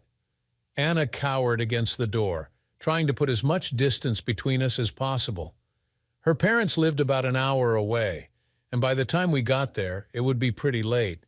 I was looking forward to waking them up. The rest of the trip passed in silence if you discount the sniffing and crying coming from the passenger seat. I was fuming the whole time, and her bawling was doing nothing to calm me down. "Would you stop your bawling? It's getting on my nerves, and right now, you don't want to piss me off any more than I already am." She stopped, or if she did cry, she did it silently, for which I was very grateful. 15 minutes later, I pulled into her parents' driveway. I turned in my seat and glared at my soon-to-be ex-wife. "Let's go. Time to wake good old Mom and Dad." I grabbed the suitcases, dumped them on the porch, and leaned on the doorbell. It didn't take long before the door was thrown open by her father, her mother close behind. Both of them were in their pajamas. "Charlie, what the hell are you doing? Why are you ringing the doorbell at this time of night?" he asked angrily. "Ask her. She's the reason we're here," I said as I pointed my thumb over my shoulder. "Anna, what is this all about?" her father asked, confused. Anna's head hung on her chest, refusing to meet her father's eyes. I was getting impatient. "You better tell him right now or I will, and believe me, I'll tell him everything," I hissed in her ear. That got her attention. "I did something bad, Daddy. I need a place to stay. Please," she begged. Since she was not telling what she did, I cut in. Your daughter needed a man who could dominate her in bed, beat her up in a sexy way, and since her husband was not doing that, she got another man. Today I caught her with that man who happened to be my own brother. I beat the crap out of him. I really wanted to give her a lesson in gender equality, but then your daughter is not worth me spending time in jail. So keep this trash at your place. Before her dad could ask me anything more, I was halfway down the walk. Good night, folks, I said over my shoulder as I climbed in the car and drove off. By the time I got back to the house, it was 2 a.m. and I was beat. I pulled off my clothes and collapsed on the bed in the spare room. Tomorrow I had a lot of things to do. First among them was to throw out the bed in the master bedroom. But now all I needed was sleep. I slept fitfully, dreams of Mike and Anna together floating through my brain, causing me to wake up in cold sweats. Finally, about 7:00, I gave up and went downstairs to make some coffee. The coffee helped, as did some toast, but that was all I could keep down. I chuckled sadly, thinking I needed to lose some weight, and it looked like I was going to be doing that now. I sat drinking coffee until the pot was empty, then headed upstairs to shower. Clean and shaved, I dressed and made preparations to get rid of the bedroom furniture. The phone rang, interrupting my plans. "Charlie, what have you done?" my mom shouted as soon as I picked up. "Mom, what are you talking about? Why did you do that to your brother? I want an answer now." Now I was pissed. That ex-brother of mine hadn't told my parents the reason I had done what I did to him. I was going to fix him for sure now. "I'll be right over, Mom." I hung up before she could make any reply. The trip to my parents' house took less time than it should have because I about broke every traffic law on the way. I was out of the car and in the house in seconds. "Where is he? Where is that maggot?" I hollered. "Charlie," my mother yelled. "Stop that yelling. I'm not deaf. Who are you looking for?" "That no-good ex-brother of mine. Where is he?" "He's still at the hospital with your father." "Damn, I wanted to get my hands on him," I said, still furious. "Don't you think you've done enough already?" she asked pointedly. "Why did you do it, Charlie? Answer me. I've done enough?" "No, Mom, I haven't done nearly enough to him. Not yet, I haven't. I gave him a chance to come clean last night, and it's obvious he wormed out of telling you what he's done. So now it's my turn. I'll make him tell you what he's done. You will not touch him, Charlie. I will not have you terrorizing him. Now, if you have something to say, you'd better say it, or you can leave. You want to know why I did it? Okay, I'll tell you why. I caught Mike and Anna having sex last night in my bed, in my bathroom, and it wasn't the first time either. I was shaking. I was so angry. He tried to make me out to be the bad guy. That's impossible. Mike wouldn't do that. He loves you and Anna. He loves Anna, that's for sure. The shocked look on my mother's face told me she still didn't believe me. And I've got the pictures to prove it too. "Pictures?" she said, confused now. "Yes, Mom, I've got pictures and video." I knew something wasn't right, and then I overheard a conversation between the two of them last night. I set them up and caught them in the act. I took plenty of pictures and some video so I'd have the evidence I need when I divorce that woman I'm married to. I told Mike I never wanted to see or speak to him again, and I expected him to tell the truth. Obviously, he didn't do that, so I had to. "I'm sorry, Mom, but it's the truth." My anger came down, my shoulders slumped. "It can't be," she said, shocked. "Why would he do that?" "I don't know, Mom. All I know is that he did. I let him stay in my home, and this is how he repays me. I don't know how long they've been together, but it's been at least 6 months, probably more. I trusted him, Mom. I trusted him. Oh, Charlie, I'm so sorry, son." Mom hugged me, and I lost it. I cried on her shoulder for everything I'd lost: my wife, my marriage, and my brother. We stayed that way for several minutes, she rubbing my back and whispering her love for me. She directed me to the kitchen, where she got me a cup of coffee. I sipped my drink silently, my head down, staring into the cup. She waited patiently for me to calm down. She'd pat my hand and sigh heavily, knowing she could do nothing to ease my pain. Finally, once the cup was empty, I felt calm enough to continue. "Sorry about that, Mom," I said, embarrassed. "Don't be silly, Charlie. You needed to get that out of you, obviously. I'm just sorry you had to, that's all." She paused, uncertain whether she should ask what was on her mind. "So what are you going to do? What about you and Anna? I took Anna to her parents' place last night. I'm going to divorce her, I said seriously.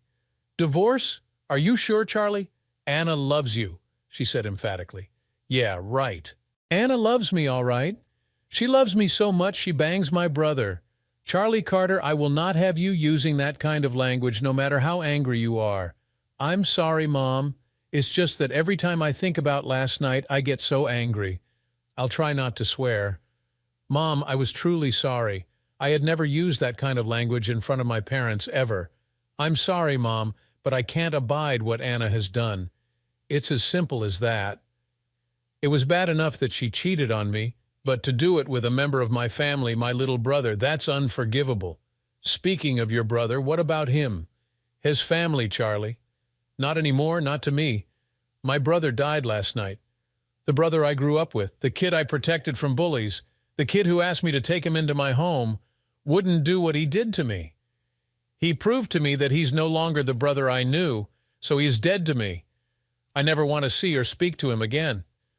Charlie, she said, shocked. I mean it, Mom. I told him last night, and I'm telling you now, if I see him again, I'll beat him again. The look on my face told her I was serious. But Charlie, his family, Mom tried again. Not to me, he's not. Look, I understand he's your son, but so am I. I never want to see him again. I don't want to hear his name. If you can't do this for me, Mom, then you will have only one son. If he's here, I won't be. That's the bottom line. I rose from the table, kissed her on the cheek, and went home. I cleaned out the bedroom when I got home. The bed was the first thing to go, but ultimately I emptied the whole room.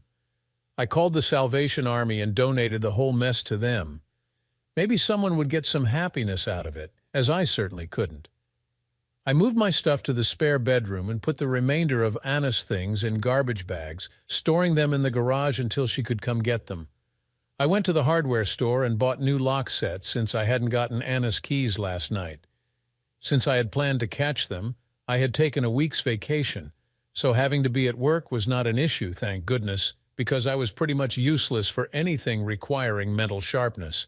I called a buddy of mine who had gone through a divorce recently to get the name of his lawyer. He had done okay, or at least he didn't complain about his lawyer too much, so I thought I'd use the same one. I got the name and made an appointment for late that afternoon. I brought my pictures and video on a thumb drive, but I also printed a few out just in case. I was told that the pictures and video would probably make the divorce go easier, since he was pretty sure her lawyer wouldn't want that video shown in court. He told me he'd have the papers drawn up the next day, and he'd have her served as soon as he could after that. The last detail was a deposit which drained my bank account and only pissed me off more. It was costing me money because my wife and brother screwed me over. It just didn't seem fair. By the time I returned from the lawyers, there were 10 messages on the machine. I figured some of them would be from Anna and the rest from people I didn't want to talk to anyway. So I ignored the flashing light but turned off the ringers on all the phones so I wouldn't be bothered. I opened up some canned soup and settled down in front of the TV. I'm not a drinker, more's the pity, so I didn't get stinking drunk so I could forget. I tried to keep busy, but it was a losing cause. I watched a lot of TV, but I couldn't tell you one program that had been on. Since I had missed so much sleep the previous night, and I didn't expect I'd get too much tonight, I took a sleeping pill, the recommended dose, no more. I was blissfully asleep soon after lying down, but my dreams didn't allow for any rest. All I could seem to dream about was Mike plowing Anna, both of them laughing at me. I woke in a cold sweat a couple of times, but I managed to get a few more hours in before I dragged my sorry self to the shower to start another day. After 2 days of sulking around the house, I went back to work. I couldn't take just sitting around doing nothing but thinking. I found myself going over and over what I had done to make Anna and Mike treat me like this, and I got nowhere. I couldn't think of any reason that made sense.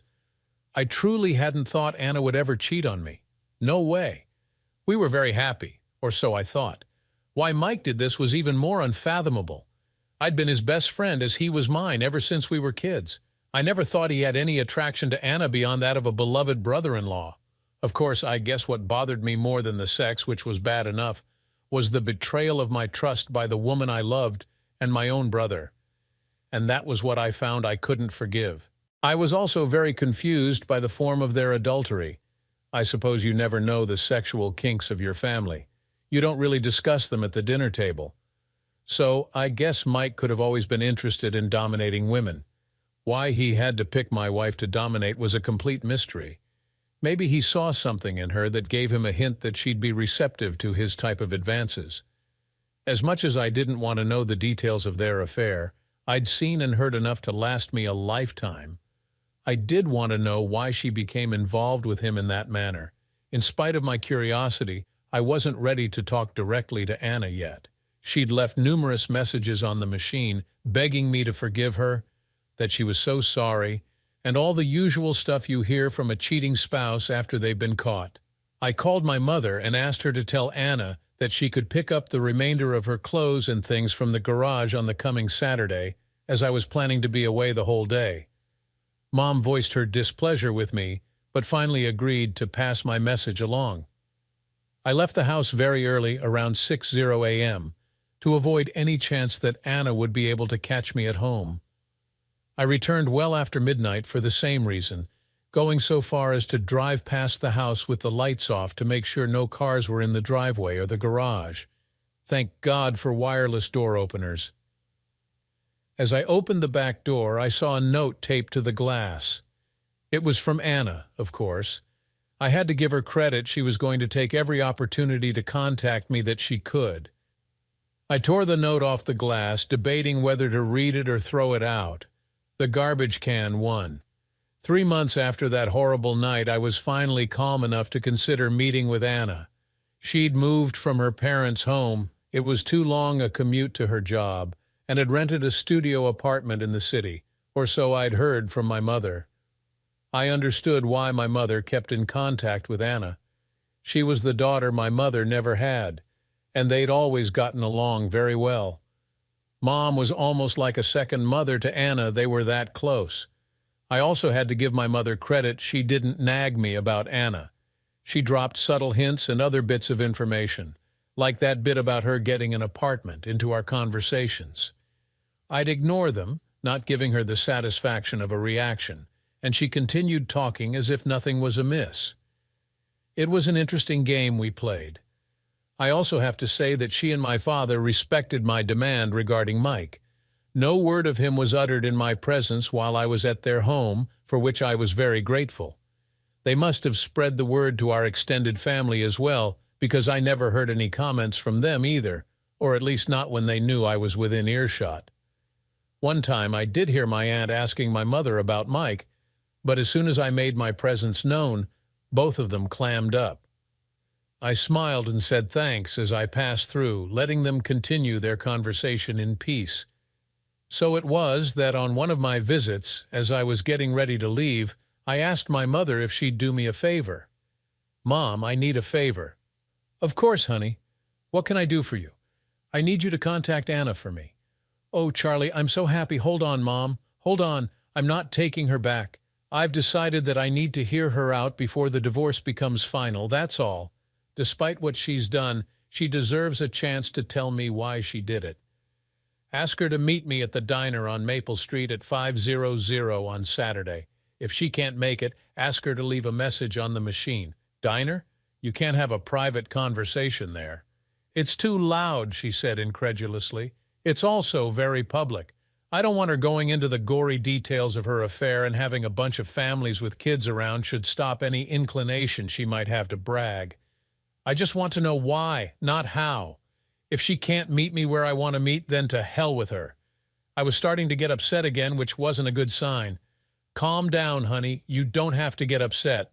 I'm sure Anna will talk to you anywhere you want. She's not going to brag, Charlie. She's very embarrassed about what she did. She's apologized to me for driving a wedge between my sons, and I've forgiven her. I hope you can find a way to forgive her, too. It's not good to carry the kind of anger you've been carrying, son. You can forgive her all you want. I don't give a damn. It depends on what she has to say to me. If she can't give me a reason that I can accept, then how can I forgive her? Even if I do forgive her, it's not going to make a difference to our marriage. It's over. It died that night. It died a horrible death when I heard them, saw them, and it's not going to be resurrected. I know you don't want to hear that, Mom, but I'm not going to sugarcoat this, and I don't want you getting Anna's hopes up either. This meeting is her chance to tell me why she cheated on me, nothing else. Mom sighed. All right, Charlie. When I talk to her, I'll tell her just what you said. I hope what she tells you will allow you to move on. I think you're doing the right thing, honey. You two need to talk at least once before you end your marriage. She kissed my cheek as I hugged her goodbye. Good night, Mom, I said as I closed the door behind me. Despite my every effort to remain calm, I was very nervous. This was the first time I'd be seeing my wife since that night. How was I going to react? I'd picked the place for more than the reason I told my mother. I picked it because I hoped it would deter me from any irrational action that might end with me in jail. I didn't know if it would work, but I thought it would. I wasn't the kind of guy to make a scene in a restaurant, especially one with children around. I arrived at 4:45 and told the hostess that I'd need a table for two, non-smoking, but the other party hadn't arrived yet. She told me that she'd seat us as soon as my party arrived. I was waiting by the door when Anna walked in. She was dressed casually, a crisp cotton blouse, blue jeans, and sneakers. Her hair was pulled back from her face, and she was wearing very little makeup. She looked good, as good as she always had. Anna, I said. Charlie, she said with a shy smile. Our table is ready, I said as I motioned to the hostess. We were seated near the windows, away from other diners, but within earshot if we got loud. The hostess gave us our menus and left. Charlie, Anna started, please let's eat first. I don't want to ruin my meal, and I have a feeling this conversation isn't going to be conducive to good digestion. Sorry, Anna said, chastised. We perused the menu, and by the time we'd made our decision, the server had arrived. We placed our orders and waited mostly in silence. For some reason, we couldn't find much to talk about that didn't sound inane, so we didn't say much at all. The meal arrived quickly and was eaten silently as well. I actually felt sad. Before this whole mess, we had been able to talk about anything. Anna was a very intelligent conversationalist, and it was fun engaging her. We didn't always agree, but we'd always had fun. I ordered coffee for both of us, but after it arrived, the silence continued.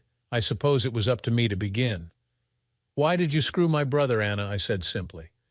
Anna sighed deeply. She'd known this moment was coming all evening, but it didn't make it any easier to start. I'm so sorry, Charlie. I don't know what got into me. I know what or who got into you, I hissed as I leaned close so she could hear me. I want to know why. Anna shrank back, tears in her eyes. I'm sorry, Charlie. I'm so sorry, she cried softly. We've established that you're sorry, Anna. It's too damn late for sorry. There should have been no situation where you had to be sorry. It's way past the time for sorry. I gazed into her eyes because I wanted to see her response to my next statement. By the way, how long were you screwing my brother? You'd have thought I'd slapped her in the face. Her eyes widened, and she inhaled violently. Her mouth opened and closed a few times, but no words came out. It's not that hard a question, Anna. How long? She settled down, but the blush that rose up her neck told me I wouldn't like the answer. A year? She said hesitantly. My jaw dropped, and I was now the one speechless. A year. She'd been screwing my brother for a year, and I had even guessed until a few weeks before the end. Guess what a dope I was. I guess the old cliches are true, the husband is the last to know. I see, I said, trying not to react as violently as I wanted to.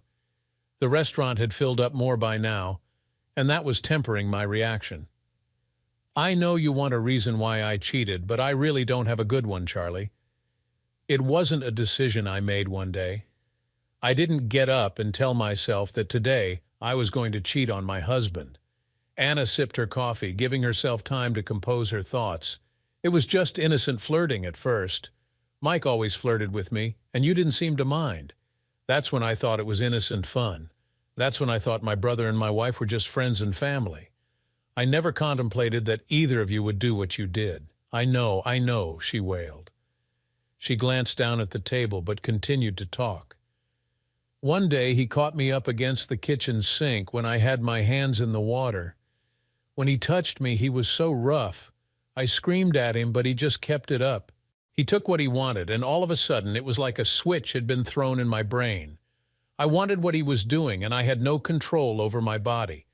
I didn't want to believe I could react the way I did to that kind of treatment. But I did. Even later, after he'd left for the day and I was alone, I wanted more of what he'd done to me. No matter how angry at myself I was for what I had done, no matter how ashamed I was for cheating on you, I wanted it. It was like I was a junkie, and I needed my next fix. I kept going back for more despite my efforts to fight it. I don't know what else to say, Charlie, except I'm so very sorry. I had my answer, but it wasn't what I'd expected. It was worse than I'd ever thought. Her explanation told me for certain that our marriage was over. If she was, as she described it, addicted to that kind of treatment, there was no hope for us as a couple. I couldn't live with the fear that some other man would flip that switch in her brain again and put me through the hell I'd been in ever since that night. Thank you, Anna. I know that had to be hard for you. I appreciate your honesty. I can't say I understand, but I can at least accept your explanation, I said quietly. Is there any hope for us, Charlie? I do love you so very much, she begged. Are you kidding me? I guess you do. I can't see how you can do what you've done and still claim to love me. Even if I believed you loved me, I couldn't accept your activities. I may have stopped you from continuing your affair with Mike, but I can't live with the fear that some other man might come along someday and give you what I know I cannot. I'm sorry, Anna, but that's the way I feel. I understand, Charlie. I had to try. I just had to, she cried. She pulled a tissue from her purse, drying her eyes. Thank you for meeting with me, Charlie. I never meant for any of this to happen. You have to believe that, but I know I brought this on myself. I'm ashamed that I was so weak that I let it destroy our marriage. I am too, Anna. I really am going to miss you, but we both know it's not going to work for us. I forgive you, Anna. I forgive you. I sniffled a bit, but smiled at her nonetheless.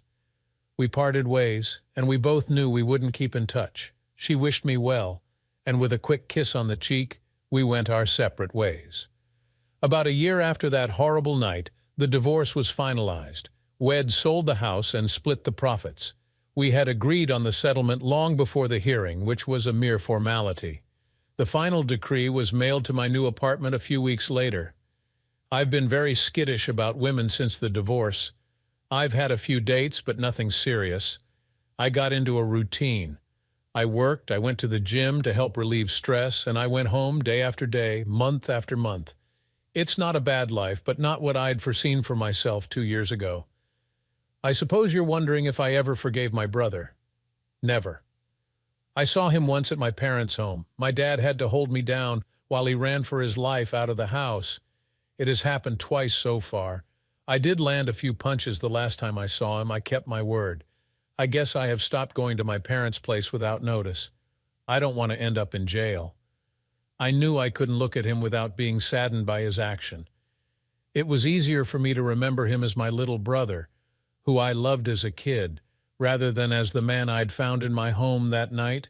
Family ties are still strained, but no one is willing to broach the subject with me. Did I forgive Anna? No. I am a vengeful man. After the divorce and after settling the assets, I released all the pictures and videos of my brother and Anna to all our relatives and friends. I also sent the video to my brother's office and my ex-wife's office. Well, all three of us are now outcasts of society. At family functions, we are not invited. My brother and my ex-wife for obvious reasons, and I am an outcast because of an unknown fear. They don't want to cause any controversy at their functions. I know I shouldn't have done that, but there is an old saying, play stupid games, win stupid prizes. Thanks for watching this heartbreaking story of betrayal. Have you ever experienced a situation where someone you trusted let you down? Let us know in the comments below. Don't forget to like, share, and subscribe for more stories like this one. See you next time. May 15th was the day I received the news I had feared the most. The test confirmed it's stage 4 pancreatic cancer. This winter will be my final one. Surprisingly, I feel a sense of calm. I've had a fulfilling life, and those I love will be provided for. Being a private person by nature, I kept the test results from my wife, Sophia, not wanting to burden her until I knew for certain. So, I decided to head home early that day to have the conversation in person. It wasn't something I wanted to handle over a call or text. As you might guess since I'm here sharing this, my life changed in more ways than one that afternoon. When I pulled into the driveway, I noticed the flashy, expensive car of one of my business partners, Edward, parked there, complete with his personalized license plate. This was way out of the ordinary. I pulled up our home camera system on my phone and saw it was in privacy mode, not recording. I decided to let it be and drove off to our riverside property to clear my head. Our camera system is mainly for safety, and I rarely check it unless there's a reason, but I also enjoy watching wildlife on the outside cameras and find it oddly calming to watch storms roll in. So, for my own amusement, I set up a second video recorder to archive the footage to local storage, which isn't accessible via my phone. Once I got to the lake, I opened my computer and checked the other server to confirm what my gut was already telling me, and sure enough, there they were, Sophia and Edward cuddling in the living room, drinking wine, dancing, and then heading up to the bedroom. Apparently, they left the doors open because the microphone picked up their activities after they left the camera's view. With the little time I have left, I wanted answers, but I didn't want the drama of a confrontation and divorce. Call me a coward if you will, but all the love and devotion I had for her evaporated that afternoon. I felt all the emotions you'd expect, but I know it's not my fault. I've been a loyal, romantic, and attentive husband. Now I'm focusing on myself. I know what matters to me. I called my lawyer, and we went over my will and our prenup. I told him what was happening, and we worked on figuring out how long and to what extent this affair had been going on. What we found was disturbing. Either I never really knew the woman I shared over 20 years with, or something in her changed drastically. For now, I'm not saying anything to my kids or Sophia. We never had children together, but I have kids from a previous relationship. I'm going to put on a brave face and get through the holidays, giving my kids and grandkids one last holiday memory with me. I'll be the doting father and grandfather and try to play the role of a loving husband. A little background for some obvious questions. Sophia's affair partner, Edward, is a widower and isn't remarried. He's a business partner, but not a friend. I don't mix business with friendship. I never married my twins' mother, Clara. It was her choice, and I agreed with her that it was the right decision at the time. My kids' mother, Clara, married a wonderful man named Andrew when the kids were 7. Clara and Andrew never had kids of their own. I got my act together when the kids were 3. I've been very involved with them since, and that's when I started becoming the father I wanted to be. Clara and I co-parented well, and I'd even call Andrew a friend. Clara, Andrew, and I are all in our late mid-40s. Sophia is almost 55, and Edward is in his late mid-40s. Sophia and I are both in our first marriage. We were in our mid-late 20s when we tied the knot. Clara and I were very young when we had the twins. They were a surprise, but always wanted. So the twins are in their mid-late 20s now, and the grandkids are young teens and older. Thanksgiving is a week-long affair every year. We spend Thanksgiving through New Year's Eve at the lake. We cut down a tree together after everyone arrives, then decorate, cook, play, and celebrate as a family. Clara and her husband Andrew have been a part of this tradition since I bought the property. I remain steadfast in not telling anyone about my diagnosis until after the new year. If I told Clara, she wouldn't be able to keep it in, and I don't want to put Andrew in a position where he has to lie to his wife. I want the kids and grandkids to enjoy the week. We'll have plenty of time to cry and prepare in a few weeks. Sophia's presence this week will just be a minor detail in the long run. Frankly, I don't care about her nearly as much as the rest of the family. The finances are pretty interesting. Sophia and I met and got married after we were both well established in our careers and wealth. She had a good job with a great pension and 2 inheritances and a trust. Early on, we agreed at her insistence not to disclose our entire worth to each other. We also have a prenup where any property and/or trust that predated the marriage and any income from those resources are not considered marital property again, her insistence. I provided both properties, housing with utilities, and covered travel, food, and fuel. Basically, I supported her 100. Her income and wealth were spent entirely on herself. She bought her car, clothes, personal travel, and cosmetic surgery. She's a very beautiful woman on the outside, but has shown herself to be quite ugly on the inside. A few days after I got my diagnosis, I announced my retirement from the nonprofit where I worked. Knowing what I know now, I noticed Sophia seemed a bit uncomfortable. I can guess why I'd be around more often. Andrew is my last day of work, and then I'll be focusing on spending time with my family. I gave the camera server info to my lawyer and granted him access from his office. So, I don't know if Sophia and Edward have had any more activities, but I would assume they have. At this point, I don't care. I know who I am and what I'm worth, and Edward is a significant step down. As flashy as Edward is, I'm low-key. I drive a 12-year-old pickup truck. I like jeans and t-shirts and coveralls in the winter. I know for a fact that Edward doesn't have anywhere near the wealth Sophia thinks he does. How do I know? Since the trust has invested in his business, I get quarterly financial reports. I don't tell anyone how much I have. That's between me and my accountants, but let's just say the trust has been growing for 25 years.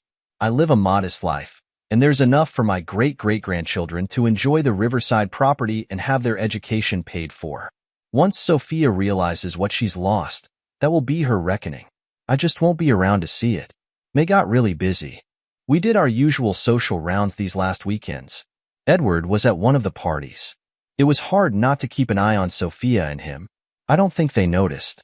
With being so busy and wrapping up everything at work, I've had an easier time keeping it together.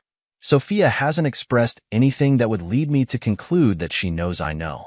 I'm not proud of this, but I still sleep in the same bed with her. I've been selfish with her lately. I feel like I'm using her, but she's apparently been using me for at least the better part of this year. I'm not as honorable as many of you have made me out to be. I hate this small amount of deceit. So, don't worry about Sophia getting everything because she won't. The trust is in great hands. I've given detailed instructions on how it is to be managed. Thanks to your comments, I've made plans in case my health deteriorates sooner than expected, or if I pass unexpectedly. I've also made arrangements for in-home care when it's needed. Sophia will not be my caregiver. If I become incapacitated, the lawyer will inform Clara, Andrew, and the kids. Sophia will be blocked from seeing me. All important papers, valuables, and whatnots have been moved to a safe location. Finally, I've started writing letters to each family member and Sophia. Those have been harder than I thought. Mission accomplished. We had a wonderful, drama-free holiday week, and I've made it to 2023.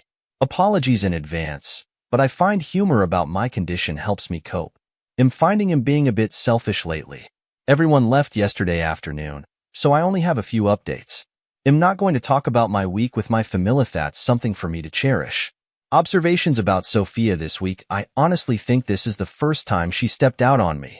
Being with all of us the whole week seemed to take a toll on her. It's funny how when you know something, a person's actions make more sense. She was secretive about her phone and stepped out of our family gatherings to get some air quite a few times. The best was when she needed to run into city, and one of the grandkids wanted to go with her. The mental gymnastics she did to avoid taking the grandkid were almost comical. I have to admit, I played along a bit by asking why not. So, the affair is continuing. With me now retired, she's been asking about my plans for the day or week. I go ahead and tell her, then ask about her plans. Later this week, I'll suggest we meet up for lunch since I'll be in the same area, just to mess with her. Unpredictability is a cheater's worst enemy. This morning, I met with my lawyer. I made some decisions and asked him to draw up papers. I replaced my temporary will with a new permanent one, which has been signed and shouldn't need to change again. In preparation for all hell breaking loose, I had him draw up divorce papers based on the prenup and evidence of the affair. She gets nothing but 25 of our shared assets, like housewares and furniture. I keep all my liquid assets, retirement funds, and items I purchased with my own wealth. If I push it, she's required to pay alimony. I've signed them and have a packet with all our evidence of the affair holding it in case I decide to use it. I sold my loan to the trust, allowing the trustees to convert it to shares in Edward's company. Speaking of the trust, I've decided how I want it managed. I'll drop myself to a one trustee. The twins will get the majority of the trusteeship, and the 4 grandkids will make up the rest. Clara and Andrew will act as proxies for the grandkids. As each grandkid turns 24, their trusteeship will transfer from Clara and Andrew to them. If a fraction is left over, Clara gets the extra share. I've planned a meeting with the kids, Clara, and Andrew for next week. I plan on telling them everything then. They have to sign documents and will want to know why I'm doing this. Once this is done, my personal value will consist of my liquid assets, personal property, and the money from Edward's loan. In the worst-case scenario, Sophia will get very little compared to the assets and value in the trust. Over the next couple of weeks, I'll disperse the few personal items I want to go to the kids and grandkids. Those are already at a safe location where my lawyer has access. Some of you commented on my health. To be clear, I'm not fighting this, I'm letting nature take its course. So, I have no side effects from any treatments. I did notice this week that I got tired more easily, and the family noticed too. I played it off as the old man getting older. I still have the cough that started it all. It was my lung tumors that led to the diagnosis. I just played it off as a lingering cough. I expect to go downhill pretty fast once other issues pop up, but by then, everyone will know. I plan to spend as much time as possible with the family. A large trip with all their different obligations would be tough, which is why this week was so important to me. It was the last time I could be with all of them for an extended period. I'm thinking of a small trip for myself. We'll see. I plan to spend a day unknown with each child and grandchild. That's my next goal. I had my lawyer, a notary, the twins, Clara, and Andrew over to my cabin by the river today. The tasks I needed to complete are done, and this process has gone about as well as it could have. Understandably, the family is hurt and angry. When everyone arrived and saw my lawyer and the notary, the tension in the room was palpable. I asked them to just sit and listen to me, and after I finished, to sign the papers. After signing the documents, I would answer all their questions. They all know about the trust. I explained to them that it was time for me to relinquish control of the trust to them. I detailed how important the trust had been in my life, why I started it, and how it was separate from my marriage to Sophia by mutual decision. I also left instructions on how I wanted them to manage and use the trust. We explained that the trust would be split between the twins and the grandchildren, with Clara and Andrew acting as proxies for the grandkids until each of them reaches the age of 25. Their trust in me was evident because they signed the documents and got them notarized. After that was done, copies were collated, and I dismissed my lawyer and the notary. I saw them out and thanked them for coming out on a Sunday. They were both gracious as always. When I returned to the dining room, which was doubling as a conference room, they were all quiet. My daughter was the first to break the silence. Well, it was more like a stream of consciousness than a question. As soon as she stopped, I started with my health. I explained my diagnosis. I listened to them making plans on how we were going to fight this. This is where I stopped them. I explained the odds. I told them I had already gotten a second opinion. Then I told them what you all already know. I'm not going to seek treatment. I'm going to let nature take its course. We spent the next hour to an hour and a half arguing. My daughter left the room a few times. Clara had to go get her. While they were gone, Andrew, my son, and I had a heart-to-heart. They understand where I'm coming from. They might not agree, but they understand. The consensus is that Clara and my daughter will come around after things calm down. I knew the next question was coming. When did I find out? I told them. Then there was another round of anger and sadness. I explained that I wanted one more holiday week where I wasn't a dead man walking. I was selfish. I wanted this diagnosis to come out after the holidays. I didn't want it to taint their holidays for the rest of their lives. My daughter, sensing there was still more, went all detective on me. She wasn't going to leave the room until everything was out. She asked why on earth Sophia hadn't told her. That's when I dropped the last bomb. I told them exactly what I did in my first post. That was the first time I truly saw the fire of anger in my daughter's eyes. I then told them that to this day, Sophia doesn't know I know. I answered the same questions and addressed the plots and scenarios you all suggested. So I guess you all prepped me well. In the end, I told them I valued them way more than Sophia. For me, I just want to spend the rest of my days in peace, not worrying about Sophia. I had to explain my actions during the holiday week. They also pieced together her stepping outside for air and the trip into city where she didn't want to bring the grandkid. They were worried I did this all alone. I told them I have some social media friends who helped me through the roughest times. I refused to tell them where and how. They can learn later, but I still want this space for myself. The emotions were really raw, and we've been talking off and on as a group for a few hours, but I told them I needed to go back and talk about the trust. They understand that the trust will be very helpful in not allowing Sophia to obtain my hard-earned wealth. It protects them, and that's why she wasn't part of this meeting. With that said, I needed to share the financials of the trust. I'm pretty sure they all saw the trust as a tax dodge, or just a way to protect assets in a marriage where the kids are from another woman. They were not prepared for me to share the finances. As I started to go through the assets and the balance sheets, the room fell silent. Then came the inevitable question, why did you work so hard all those years when you had this much? I explained my philosophy of personal finance, something they've heard many times before and taken to heart. But I told them that I lived off the trust all these years. I put them through college with that trust.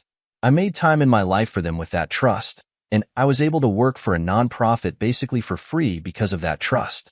If there's any example I want to leave for them and their children, it's to use this trust to do better for others, not just to write a check for a charity here and there, but to work for something they believe in.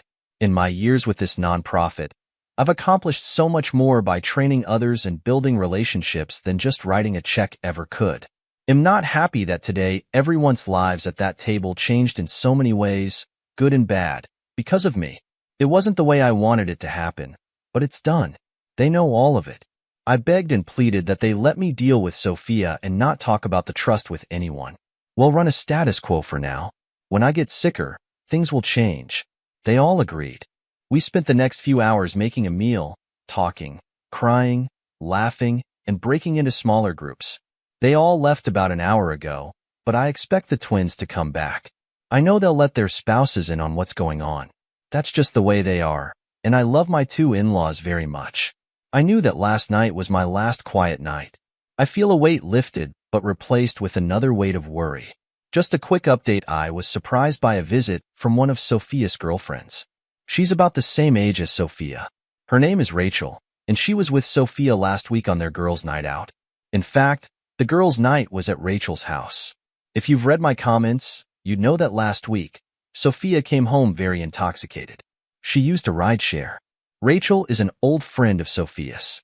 I guess after being married for over 2 decades, Sophia has forgotten that I introduced her to Rachel. Rachel's parents were friends of my parents. Well, I guess my unpredictability has contributed to Sophia's instability, and last week's girls' night was a breaking point for her. She got so intoxicated she confided in Rachel about her affair. Apparently, she just kept talking even after Rachel told her to stop. Rachel got so angry at her. As Rachel kept condemning Sophia, Sophia just kept trying to defend her actions while continuing to lay out an endless stream of details. The next day, Rachel reached out to Sophia. Sophia apparently didn't remember anything from the night before. Rachel summarized Sophia's confession. Well, Sophia completely denied that she's having an affair, said she didn't say those things, and claimed that Rachel was mistaken. Rachel told Sophia she was full of it and gave her a week to come clean, or she would tell me herself. Since Sophia continues to deny that she said anything, I got a visit from Rachel. Over coffee, I got the abbreviated account of Sophia's confession. Rachel expected me to be devastated. I surprised her by telling her I already knew. I asked her who else was around when Sophia made this confession. Rachel was the only other person in the house. I asked Rachel if she had told anyone else. That offended her. She told me she wouldn't spread something like that before telling me. I apologized and explained that I had my own timeline for dealing with Sophia and that adding others would complicate my plans. I had to ask. Rachel was understanding. I asked her, as a favor to me, not to mention it to anyone and allow Sophia to think she believed her. Rachel agreed with my first request but said the second part didn't feel right. I asked her to try. I told her I'd be okay. Rachel said that if I needed anything else, all I had to do was ask. I know I'll have to make another apology when Rachel finds out about my health, but I'll deal with that another day. So, I'm going to confront Sophia tomorrow. We have a regular date night, and I plan on calmly telling her what I know, my condition, and how I'm going to spend the rest of my life without her. I hope the public setting will keep the drama to a minimum. My plan is after the confrontation to give her what I know and ask her not to contact me or my family. We'll see how it goes. Marcus Johnson said everyone has a plan until they get punched in the mouth. Yes, every plan doesn't go exactly as you envision. Mine is not exempt from this reality. Let me set the table of my plan for you. Sophia and I have a weekly date night, and we generally use the same restaurant. We've been going there for so long that we have a regular table. It's in the back, still public but away from the high energy near the bar. I decided this would be the place to confront her. I planned to do it after dessert. I arranged for my lawyer and his wife to have reservations at the same time. I gave the server the payment for both of our meals before we began. She's been our server for years. I had Rachel on call to help Sophia after I left. My plan was to end the meal with a conversation about our relationship. I wanted to record it.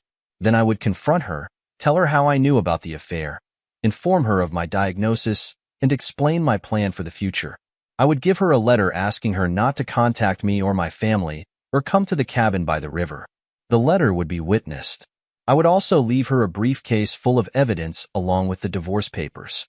Then I would get up and walk away. I expected her not to make a scene to protect her social status. I did record the conversation. She gushed about how great our relationship had been over the years and how well we worked as a team. I asked her if I treated her right, if I had ever abused her, etc. She said of course not. Then I asked her why she cheated on me. She stated that she didn't know what Rachel had told me, but that Rachel was wrong. I told her I had already known before Rachel told me. At that point, everything I think Sophia had prepared to counter this conversation left her, and so did the color from her face. All she could do was ask, "What?" I then told her to let me get through this without interruption, and she nodded in agreement. She went from a confident and prideful woman to someone with a deer-in-the-headlights look. All she could do was nod. I explained how I came home after my meeting with the doctor, rushing to have the most difficult conversation with the one person I wanted to talk to. I explained that when I drove up, I saw his car. I then checked the cameras and saw they were in privacy mode. I decided to go to the cabin by the river. I told her that I still had footage, and she almost interrupted to ask how, but I just put up my hand to remind her to let me finish. I told her about my diagnosis and my plans not to fight the disease. I saw the heartbreak in her eyes, and it made me angry. How can she feel sorrow for me? But I moved forward. I then signaled the waitress, and she went over to get my lawyer. They both came to our table. My lawyer handed me a briefcase and a folder with a letter. I told Sophia that I didn't want her to contact me or my family or come to the cabin by the river after I left tonight. I signed the letter and asked the server to witness it. The server and lawyer then watched me give the letter to Sophia. I then dismissed them. I concluded by giving the briefcase to Sophia. I told her I knew much more than she expected. I was totally destroyed. I told her there were divorce papers and they're already signed by me, and she could sign them and start the divorce proceedings. I told her I didn't expect to survive a contested divorce. As long as I'm alive, she can stay at the home and city. I will be at the cabin by the river. I will not see her after tonight. I didn't want to hear any excuses. I told her ID called Rachel to help her get home. In true fashion, Sophia kept her composure in public. She just uttered a quick but, and I reminded her I was leaving, and I was done. I went to the server and gave her a generous tip, found the owner, and apologized for not giving him a heads up. As I was leaving, I saw my son at the door with Rachel. Rachel passed me with a quick smile, then a look of concern in her eyes for Sophia. My son grabbed my truck, and his wife drove me to the cabin by the river.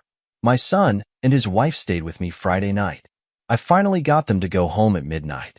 I went to sleep with a great sense of relief, but with a renewed feeling of loss. But I was able to accomplish the task I needed to do.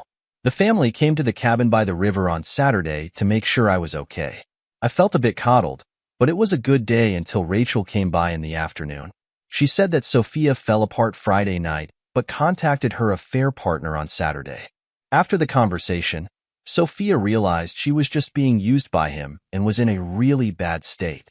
Rachel made sure to tell me that Sophia didn't ask her to reach out to me, but she feels that if I could talk with Sophia for a bit, it might give her the strength to stay out of my life. Rachel knows how to frame her requests. I reluctantly agreed to a 2-hour discussion at the cabin by the river with Sophia. I would have someone there for me, and Sophia could choose someone to be there for her. We would have a civil conversation. I would not accept being blamed, minimized, or subjected to blame shifting. The purpose of the meeting was for her to get answers about how to move forward. That meeting happened this morning. Sophia picked Rachel. I don't know why, maybe damage control. and I chose my daughter. I wanted it to be as comfortable for Sophia as possible so we wouldn't have to repeat this again. I entered the meeting with a steadfast direction and goal of having Sophia out of my life. The meeting went as expected. Sophia cried, apologized, and tried to minimize the affair. I was not having any of it. I laid out that she would have a place to live until my death. Then the house decision would be up to the trustees. I explained that she would not see anything from my estate or the trust, but she has her mid-six-figure pension and her trust, so she'll be just fine. I have to rant about something she said. Why won't you fight for me or us? I almost lost my temper at her, but I just responded with, I just don't care about you or us anymore. That kind of destroyed her. Here I am, going to express my anger. This is the mind of a selfish cheater. All they think about is themselves. Even after destroying someone, they expect to have enough value in that person's eyes to fight for them. She got the answers she asked for, but in hindsight, didn't want them. I don't want another meeting. I feel continuing the meetings just distracts me from what I want to do. Rachel and Sophia left, but Rachel came back a couple of hours later. She and I had a quick talk. Apparently, the affair partner received notice from the trustees that they are going to convert the loan into shares of his company, and since the trust will be the majority owner, they are asking for a full forensic audit. My daughter with the MBA is not wasting any time.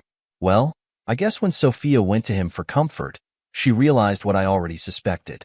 He was using her to see if she could buy the loan from me. There were offhand comments in the recordings that made me suspect he was up to something. With the paperwork filed, the affair partner knowing I sold the loan to the trust, and Sophia no longer in my life. Her usefulness to him is gone, and he let her know. Apparently, Sophia also confided in Rachel that her trust is exhausted. She will only have the income from her pension. She saw life with the affair partner as more glamorous than life with me. She truly thinks his net worth is more than mine. He drives nice cars, eats in fancy restaurants, flies first class, while my husband played on his farm, drove an old truck, and we flew in economy class. She was planning on divorcing me when he expressed his undying love and desire to marry her. It disgusts me that she is this greedy and shallow. I won't see it, but I expect my family will tell her how much I was worth after my death. I'm so glad that her true colors were shown now, so I could deal with her and spare my family from her. Then Rachel did something totally unexpected and threw me off guard. She told me that since I'm no longer encumbered, if I need companionship, to give her a call. I challenged her and asked why, with my diagnosis, would she or any woman want to spend time with me? There is nothing long-term. She responded that just because Sophia is an ignorant woman who didn't know what she had doesn't mean any divorcee or widow wouldn't line up to spend what time I have left with me. That I'm a hell of a man, and any time with me would be cherished, and I would have quite a few lady callers lining up, and she might as well be first in line. I asked her, but most people won't know Sophia and I are separated. She said Sophia doesn't want the social groups to know, but that she and Clara will make sure her story gets out. I was polite and told her I would let her know. She smiled and gave me a kiss on the cheek. I thought about it after she left, but I'm pretty sure I do not want that complication in my life right now. I left quite a bit out, but these are the highlights. I'm doing okay. It has been a roller coaster, and I need a few days of peace and quiet. The social groups will soon know about both the breakup of my marriage and my diagnosis. I will have an endless stream of people wishing me well. I knew I couldn't delay it forever, but I don't want to be treated differently. However, life is what it is. First, I am doing okay. I'm still above ground and above room temperature. Every day on my feet is a blessing. My coughing is a bit worse. I'm experiencing some discomfort. I notice I'm getting winded a bit easier. Overall, though, it has been a great week. Let's start with Sophia. She has gone to ground. Her status in the community has crashed hard and swiftly. Once it was out, she was politely asked to resign from any of her leadership roles. Most of her circle has judged her harshly and has come right out and asked her if she chased their husbands. She has tried to reach out a few times, but I have not responded. A couple of attempts were through proxies. I just asked the person to tell her I have said what I needed to say, and I know all I need to know. I really don't care if she needs closure. Why should I worry about her selfish need for that? She knows how I feel because I told her some of the details of the affair. They have been going on for at least 6 months. They took 3 trips together, one of which they played the newlyweds, another as a couple celebrating a 20-year wedding anniversary, and the last pretending they met on vacation and stayed at the same hotel. I guess role-playing was a bit of their dynamic. She used our house because she was comfortable there, and also because the house is set back from the road so passers-by couldn't see the cars in the drive. She also bought herself a second car and stored it in city in a parking garage. She apparently swapped cars when she went to the affair partner's house, so no one would recognize her car. She was very concerned about how this would be viewed by anyone in her social circle, perhaps so I wouldn't catch her. Her actions alone show how much effort she put into the affair. All of these efforts solidify in my mind how I feel and how I dealt with the affair. I have no regrets about what I have done. The drunken confession to Rachel was only partly due to my unpredictability. Apparently, as soon as the notice of my sale of the affair partner's loan to the trust was received, he started to distance himself from Sophia. I guess from the pressure of almost getting caught and the affair partner starting to lose interest in her, she got drunk and let it all out to Rachel. You know what happens after that. It is pretty clear to me that the affair partner had alternative motives for his participation in the affair. This does not excuse Sophia in the slightest. It just makes her more pathetic. It appears that the affair partner wanted Sophia's help with his loan, and Sophia wanted a flashier life with his money. It is interesting how ugly people attract each other. If all of us decent people just allow the despicable to pair up together, we can find better partners. Sorry to those who, out of a sense of devotion, work on reconciliation. It was not for me. The affair partner is not happy about my daughter's intentions. It appears he will be trying to stop it in court. All he has to lose is more money. I have heard rumors that he has tried to raise money from other investors to pay off the loan, but unfortunately for him, the news of his actions has already started to circulate among my business acquaintances. Remember when I said you invest in people, not companies? Well, there aren't many who want to invest in him. I don't know what my daughter has planned for his company, but it employs quite a few people, so she will work hard to ensure it continues just for them. I think she is worried the affair partner has something to hide in the company's books. For the employees' sake, I hope it's not anything that cannot be corrected. Family time has been great. I went to a high school basketball game with the family this week. I also scheduled a poker night. That was great. I had some old friends, my son, and my grandson at the game. The grandson got to see how old school men sat around telling tales and just enjoyed a night together. I hope to get a few more of these in. We have eaten as a family 3 times this week. Rachel did come over one night and brought dinner. We ate and talked, but I kept her at arm's length. I'm still not comfortable letting her in. Chores at the lake comfort me. I walk the fence as well, drive at times, check on the animals, check on the employees, and help with equipment maintenance. Knowing that this property will stay in the family and continue to run fills me with peace. A part of me will live beyond my time here. I have had quite a few friends and acquaintances stopping by. Someone mentioned a living wake, and I think this is what they meant. I'm encouraging anyone to come out and see me. I like spending time with these folks, even if it might be the last time. Unfortunately, I saw Sophia again. I am still here, but it has been a bit rough. I am now home, but I did spend a few days in the hospital. I was found unconscious but still breathing, so they took me to the ER. I have a do not resuscitate order, but I never died. I have always hated hospitals, and now with my diagnosis, I really hate the hospital. I don't want to die there. I've been home for a while now. I can no longer drive off the lake. Really. They don't want me to drive on the lake either, but am determined to keep doing my chores and seeing the sunrise and sunset as long as I can. I also have full-time home healthcare workers, or as I call them, babysitters. But I'm not going to fight with the family on that one.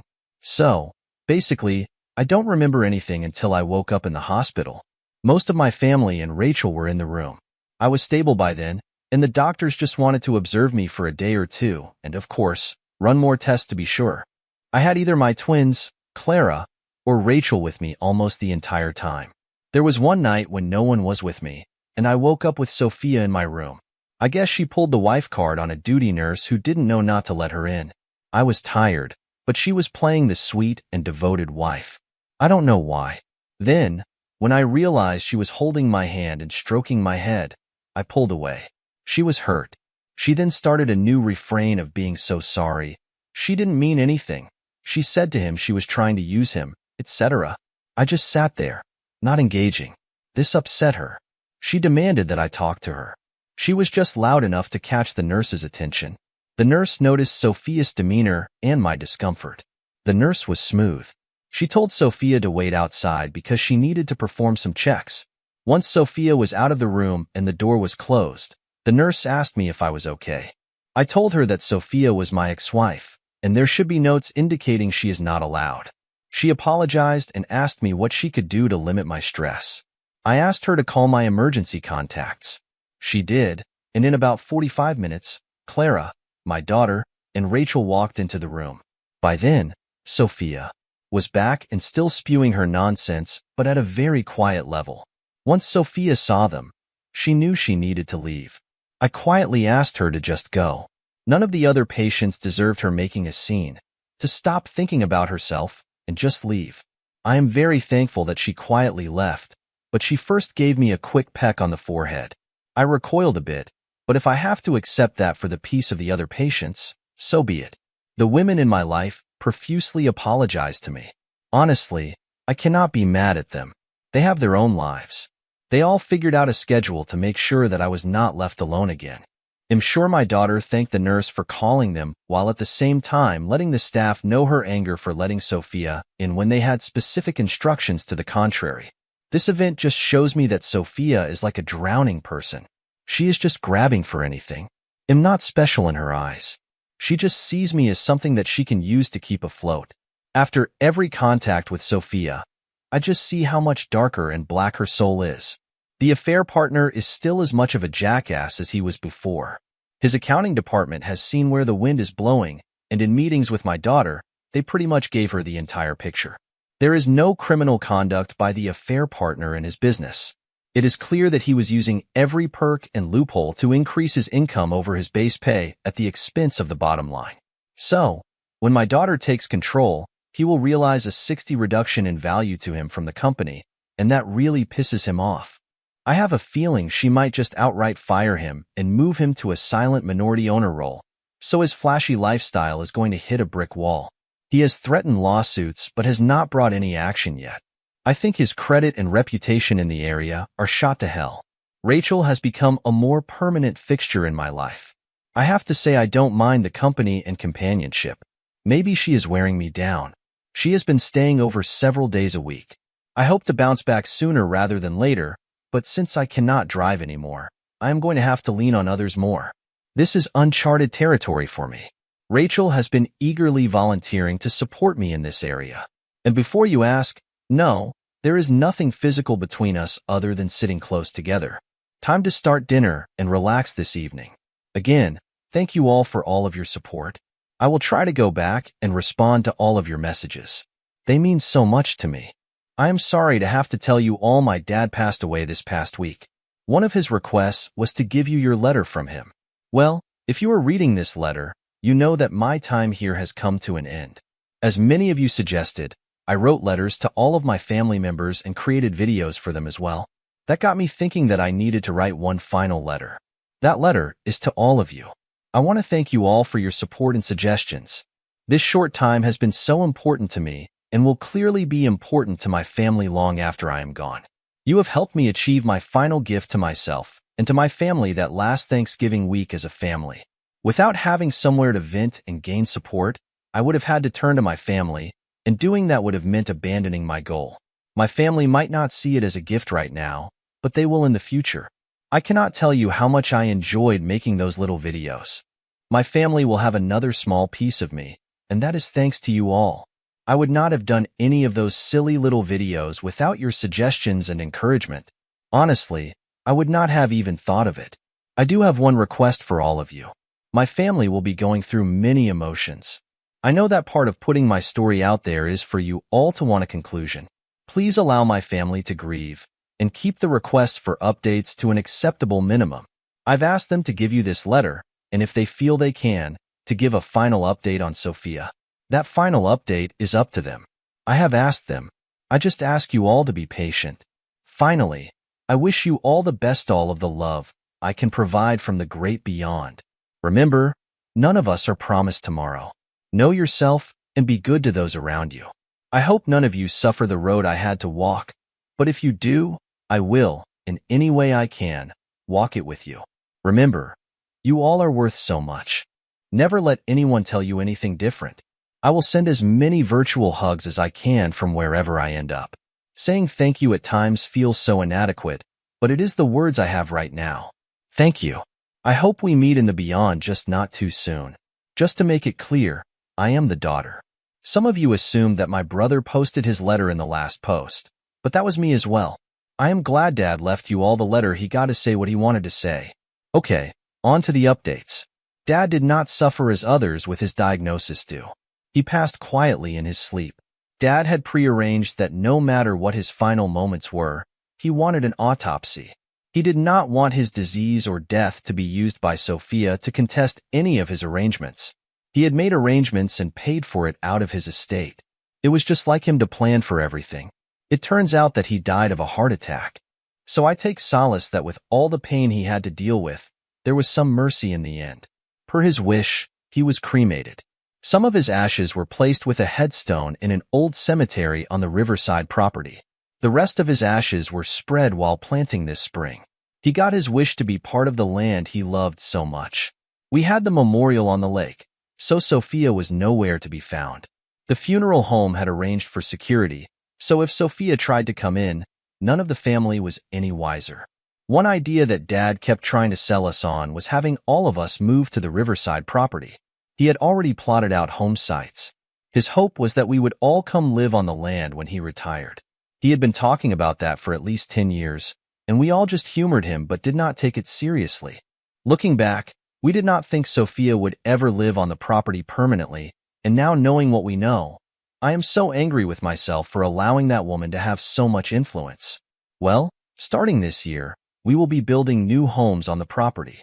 So far, my husband and I and my brother and his wife will both be moving to the property. We have a very lovely site picked out. Mom and Andrew, at our urging, are going to move into Dad's house. It just seems right. We all want to be closer to each other. As for Sophia, I thought I knew what a pariah was, but seeing Sophia's world crumble around her has shown me the true definition. She looks like she has aged 20 years in a matter of months. Her personality has completely changed. She contested the will and the trust assignment, but that was quickly dealt with. She did not succeed. She did get their shared assets, but Dad had already given away the items that he wanted. The biggest issue was the house and city. It was Dad's before their marriage, and she had no claim on it. She begged us to let her have it. Dad did not care about that house. It was just a tool for him, and I am not ashamed to admit that in one of the bitchiest moments of my life, I told her if she changed her last name back to her maiden name, I would give her the house. The value of that house is far less than the satisfaction of her not having my dad's last name. She took the offer. I cannot see her staying. I expect her to sell the house and leave. We will see. The affair partner is long gone. After we had the company valued for the exchange of the loan, the trust ended up owning 80 of the company. We arranged for a trusted party to make him a generous offer for his now 20. He took it and ran. We have not heard a word from him in months. If he had focused on strengthening his company instead of going after Sophia, he would have been fine. I don't think he has learned this life lesson, and I really don't care. Our partner and we have chosen a new CEO, and the company is on its way to rebuilding. Rachel was given a 1 share in the trust. We will take care of her as Dad would have wanted. She has been a constant figure in our family and will continue to be considered part of our family for what she did for our dad. We have rung in 2024. This will be the first year of my life without my father, and that weighs heavy on me. I wanted to stop in and give you all an update on my father's family. You already know that we celebrated our week-long holiday tradition that my father so cherished. While bittersweet, the week was very good. Dad succeeded in bonding us all as a family, and that included Rachel. Her romantic, for lack of a better word, time with my father when he needed it most means so much to us. He left us all letters for this year and one final present for each of us. They were thoughtful and brought us to tears. One last act that he entrusted Rachel with, though I expect that there are letters for the grandkids at all of their major events. The first one came last spring at a high school graduation. The home building is progressing this year. I started to realize what Dad loved about this property, the cycles of the seasons, the cycle of life that is present here. I understand a bit more about his decisions last year. While I still don't agree with everything, I better understand. I also started watching the sunrise and sunsets at Dad's spots, not as religiously as he did at the end, but it's just another anchor between him and me. Sophia's life has not gone well. In the fall, she suffered a stroke. It was caught early enough, and she survived. She is currently still in a care center doing rehab. She has regained rudimentary speech, but it is still tough for her. She's still working on walking again. She has a very long road ahead of her. Her health issues have gained her a bit of sympathy from her social circles. Even Mom, Andrew, and Dad's grandkids have put aside their hurt and pain to check on her. I am not that charitable as of now, and may never be. I do not have much information on the affair partner. He has disappeared from my business circles. The only morsel I have is that the company did receive an inquiry letter from a bankruptcy law firm. So far, we have not seen any official filings.